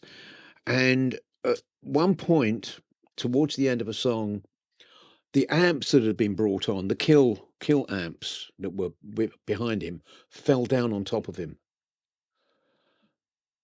and he died. He was carried off, but they're true professionals. The show has to go on, so they just move into another song that someone else sings, and during the course of that, Quaalude comes back on. By this time, he's an angel. He has wings coming out the back and all of that kind of. It was a rock and roll Monty Python. Shall we put it that way? Something like that. They were a real amazing. stage show. Oh, it was incredible. And you'd never know if there were going to be 15 jugglers and a flamethrower. You never knew what to expect. That created problems for A&M. They had no idea how to sell this band. Mm. Yeah, not at all. So we did this album, and it died a death kind of thing. But it was great to do because there was no image for the band. So each track could be much like their stage show. Each song could be completely different. There was one that we did, the first single, "Don't Touch Me There," very Spectre-ish. We even brought in Phil Spector's string arranger to do the arrangement, and just all of that kind of thing. And we did one track which was like the Jordanaires, so we brought this choral group in that sounded just like the Jordanaires, and it was great. That's amazing. Yeah, I remember when I first heard the Tubes. It was because I'd read about them. So it's sort of, Yeah. you know what I mean? No, absolutely. Do you remember in the late 70s, early 80s, they had those, at least in Britain, was it called the Encyclopedia of Rock and Roll? There was these magazines that came out every week, and they had a cassette. So you get the magazine. Yeah. It was a brilliant idea. So you would go, it would start with like early 50s, and so it had all the Ike Turner, Kings of Rhythm. It had, Bill Haley and Elvis and Carl Perkins and all the things, but it also had blues artists. Yeah. It was just an amazing thing. And then when it got to the Tubes, I remember reading about them and listening to the song, and that just makes you go down to Notting Hill and Record and Tape Exchange and pick up an album. Yeah. That stuff, the theatrics, really made it an interesting thing. Now, when I heard the record, I heard all of that, but then again, it's probably because I got the backstory and put it together. So talking, there's two people I think we need to give some time to before we let you go home. And one of those is a big one for me in being a Gen Xer, because growing up as a child, the music that I first started being hitting me in mid-late 70s was, of course, Bowie, obviously, but then new wave, and then post-punk, new romantics, and all that stuff. New romantics, obviously, very Bowie. New wave, very Bowie. Even early punk was very influenced by Bowie. But then, of course, Bowie was always talking about two particular artists, and that was Iggy and, of course, Lou Reed and the Velvet Underground. So I suppose my natural question would be, how did you get to Transformer? Was it through David? Oh, totally. Look, when I saw David, when David first told me we were going to record another album, which was going to be Ziggy, he said, I want it more rock and roll. I want it more like Iggy. I can't remember if he said Iggy Pop or Velvet Underground. Yeah. I'd never heard of either of them. So I had Not no many idea people what had he at meant. that No, point. right. Yeah. I had no idea what he meant, so it didn't make any difference to me. It was just I did what I did. So yeah, that had obviously been very much a part of his influence, and it just carried on from there. I remember him doing a charity show, Royal Festival Hall. This must have been after we did Hunky Dory, and he had Lou come on and do a guest spot during his performance, if I remember correctly. And so they'd formed this bond, and I guess he volunteered to do an album with Lou, and that's because I worked with him before. I worked with him again on that, and it was kind of fun. Only kind of? I've already said that I like melody, and Lou wasn't particularly melodic at the time, shall we say. We didn't have a huge range. Yeah, I to definitely say the agree with least. that. Yeah. And he basically wasn't there. He wasn't there. No. Well, he was there physically. Oh, I see. Are you trying to say he was high as a kite? I think so. I think that might be one way of explaining it. I was out to dinner a few weeks after completion. I was out to dinner with my wife, not far from Trident.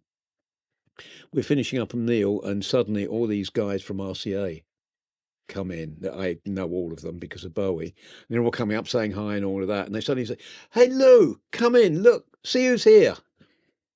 He had absolutely no idea who I was. He'd been sitting next to me when I met. Now, this was another one of those occasions where I did the mixing. I'll say on my own. Lou was there the entire time, but he never said a word. But it was David had gone on to the QE2 to go across to start his US tour.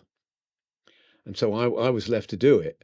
So it was a Bowie album, but it wasn't David singing, basically. It was much like that. And so he'd been sitting next to me for a week whilst I mixed it, as well as the actual 2 weeks recording. He had no idea who I was. So this is a 3-week album, 2 weeks recording, Yes, yeah, 1 week mixing. probably something like that. And the interesting thing was, for a change, that the recording process was done during the day. Like there'd be the 10 till 1, 10 in the morning till, like, I think it was about 6 o'clock at night, because at least for some of it, David and Ronno were then going off to rehearse a big show that they were going to be doing. I can't remember where they were doing it, but it was a 3-night event that they were doing. So they were going off to rehearse for that because it was very different from their normal stage show. And yeah, so it was just during the day. In fact, it may even have been quicker than 2 weeks, thinking about it, because it was all the session musicians and all of that kind of thing. So it was fairly quick. And of course, there was a certain bass player, Herbie Flowers. Yes. Absolutely incredible bass player. Yeah, so on Walk on the Wild Side, he did the basic track on upright. And he comes running up to me. And he said, "Can I try putting another bass on? An electric bass?" I said, "It's not up to me. Go ask David." He goes running over to David and he suggests it. And David said, "Yeah, well, give it a try. Why not?" And a classic. And the only reason he did it was to get paid twice. Because I think it was £7 or something like that a session back then. But if you double tracked, you got 2 sessions. So he got £14 for that bass line. Well, it's a brilliant bass line. Oh, So it's worth a hell of a lot more than £14. he deserves £14. Yeah. America. How did you end up working with America then? Because I'd worked with Ian Samwell before, Okay. one of the two producers. There was Ian Samwell and Jeff Dexter. And I'd worked with Ian. He produced an album with a young lady called Linda Lewis. And I'd worked with him on that. And it just continued from there. But yeah, it was fun. They were nice guys. And yeah, we just went ahead and did it. The most interesting thing for me was the two producers. Who were the two producers? Ian Samwell and Jeff Dexter. How was the? Yeah, well, that, Yeah, okay. Yeah. a lot of the time it was good, but every now and again it was a little contentious. But yep, no, I never want to do. I like my co-productions with David. That worked fine, but otherwise, no. What was the credit on Hunky Dory? Because David was the actor. Produced by Ken Scott, assisted by the actor. The actor, yes. I remember that. I love that. Everything about that album is so perfect. From the music, you say so, to the cover, you say so, to the back cover. I love all the hand. Yeah, it's just, you know, when you're a fan growing up, it's just something that's so complete. I will say, you know, regardless of streaming and the big arguments about how much it pays and all that stuff, I do miss picking up a good piece of vinyl. Absolutely. And reading those notes and, you know, finding all about it. Yeah. I just want to ask you a couple of silly questions. There is no such thing. Okay. What mistakes did you make? Well, that's a silly question. Okay, there you go. Now, what mistakes did I make? And what did you learn from making those mistakes? I generally have made records for me. And for no other reason than I liked doing that particular record, whether it sold or not, it didn't matter. There was just once I may have been persuaded to do an album for possible future work. It was a couple that were managed by a gentleman by the name of John Peters, who he had been a hairdresser. He met a certain Ms. Streisand, became her husband, and became very big in management and then in film production. And he handled this couple, Mikowski and Oosterveen. And much as I liked their music, I think there was the possibility of that might get you to work with Barbara. And at the time, now in hindsight, from what I hear about her in the studio, I'm glad I didn't. But no, I think that firmly established. Make records for yourself. Right. I suppose I'm going to ask you this because I know the answer. You were talking about this earlier. What is your favorite music that you've recorded? What are you most proud of? What do you love the most when you? It changes daily, as such, depending on my mood. It can change 3 or 4 times in a day. There are very few albums or songs that I think I could better. One of those is Walk on the Wild Side. I can't think of how I would change that in any way to make it better. Everything else I can. Supertramp was Crime was a problem for me when after completing it, because the last night we put it all together, running order, the whole thing. It was going to be the first time we listened to it from beginning to end, the way we put it together. And we listened to it. This was a studio here called Scorpio. And their monitoring system, they had these Kodak speakers that were 7 foot tall, half a ton each. They were amazing. You could turn them up so loud and they were completely clean. It was incredible. And so, of course, we turned it up loud, feet up on the board, just having it, listening to it. And I thought I'd achieved perfection.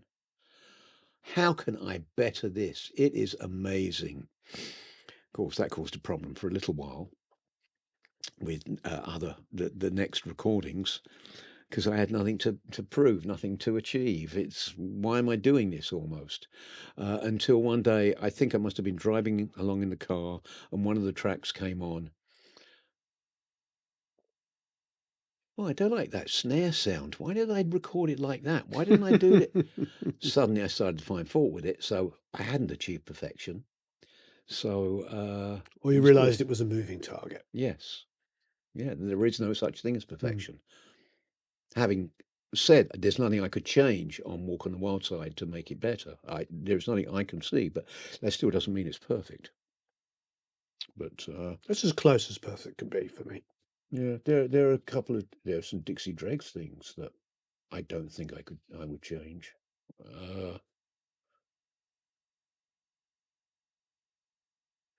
I'm trying to think of a Bowie track that I wouldn't change, but there isn't one. I can certainly hear changing certain things. Life on Mars? You'd change Life on Yeah, Mars? What would you change in Life on Mars? probably the drum sound. Mm. We were hoping to tag that in at the end of doing the Atmos mixes. Just do an Atmos mix of that and the new stereo mix, and that would be with the new drum sound and everything with the samples in. Are you We going to just get to didn't have it? time. I don't know. I mean, Life on Mars, potentially in Atmos, would be absolutely insane. But it's. I don't think that there are any plans to do Hunky Dory. Interesting, because it's so diverse sonically. You'd think that would be the. Yeah. What do I know? Well, hopefully. Maybe you'll find out once the cameras aren't rolling. Yeah. Ken, thank you ever so much. You're very It's welcome. been phenomenal. No, I'm sorry. Oh, yeah. I forgot. We're fist bumping here. Yeah, unfortunately, and it's not because I'm flash or anything like that. It's arthritis at my age. It's painful to shake hands. Ken, thank you ever so much. You're very welcome. I really appreciate Thank you it. for the time. Oh, thank you. Don't forget, check out the Atmos version of Ziggy Stardust, and hopefully you'll be impressed. I'm sure you will. Bye. Thanks, everyone. So long, farewell. Happy to say au revoir. Adios. Goodbye.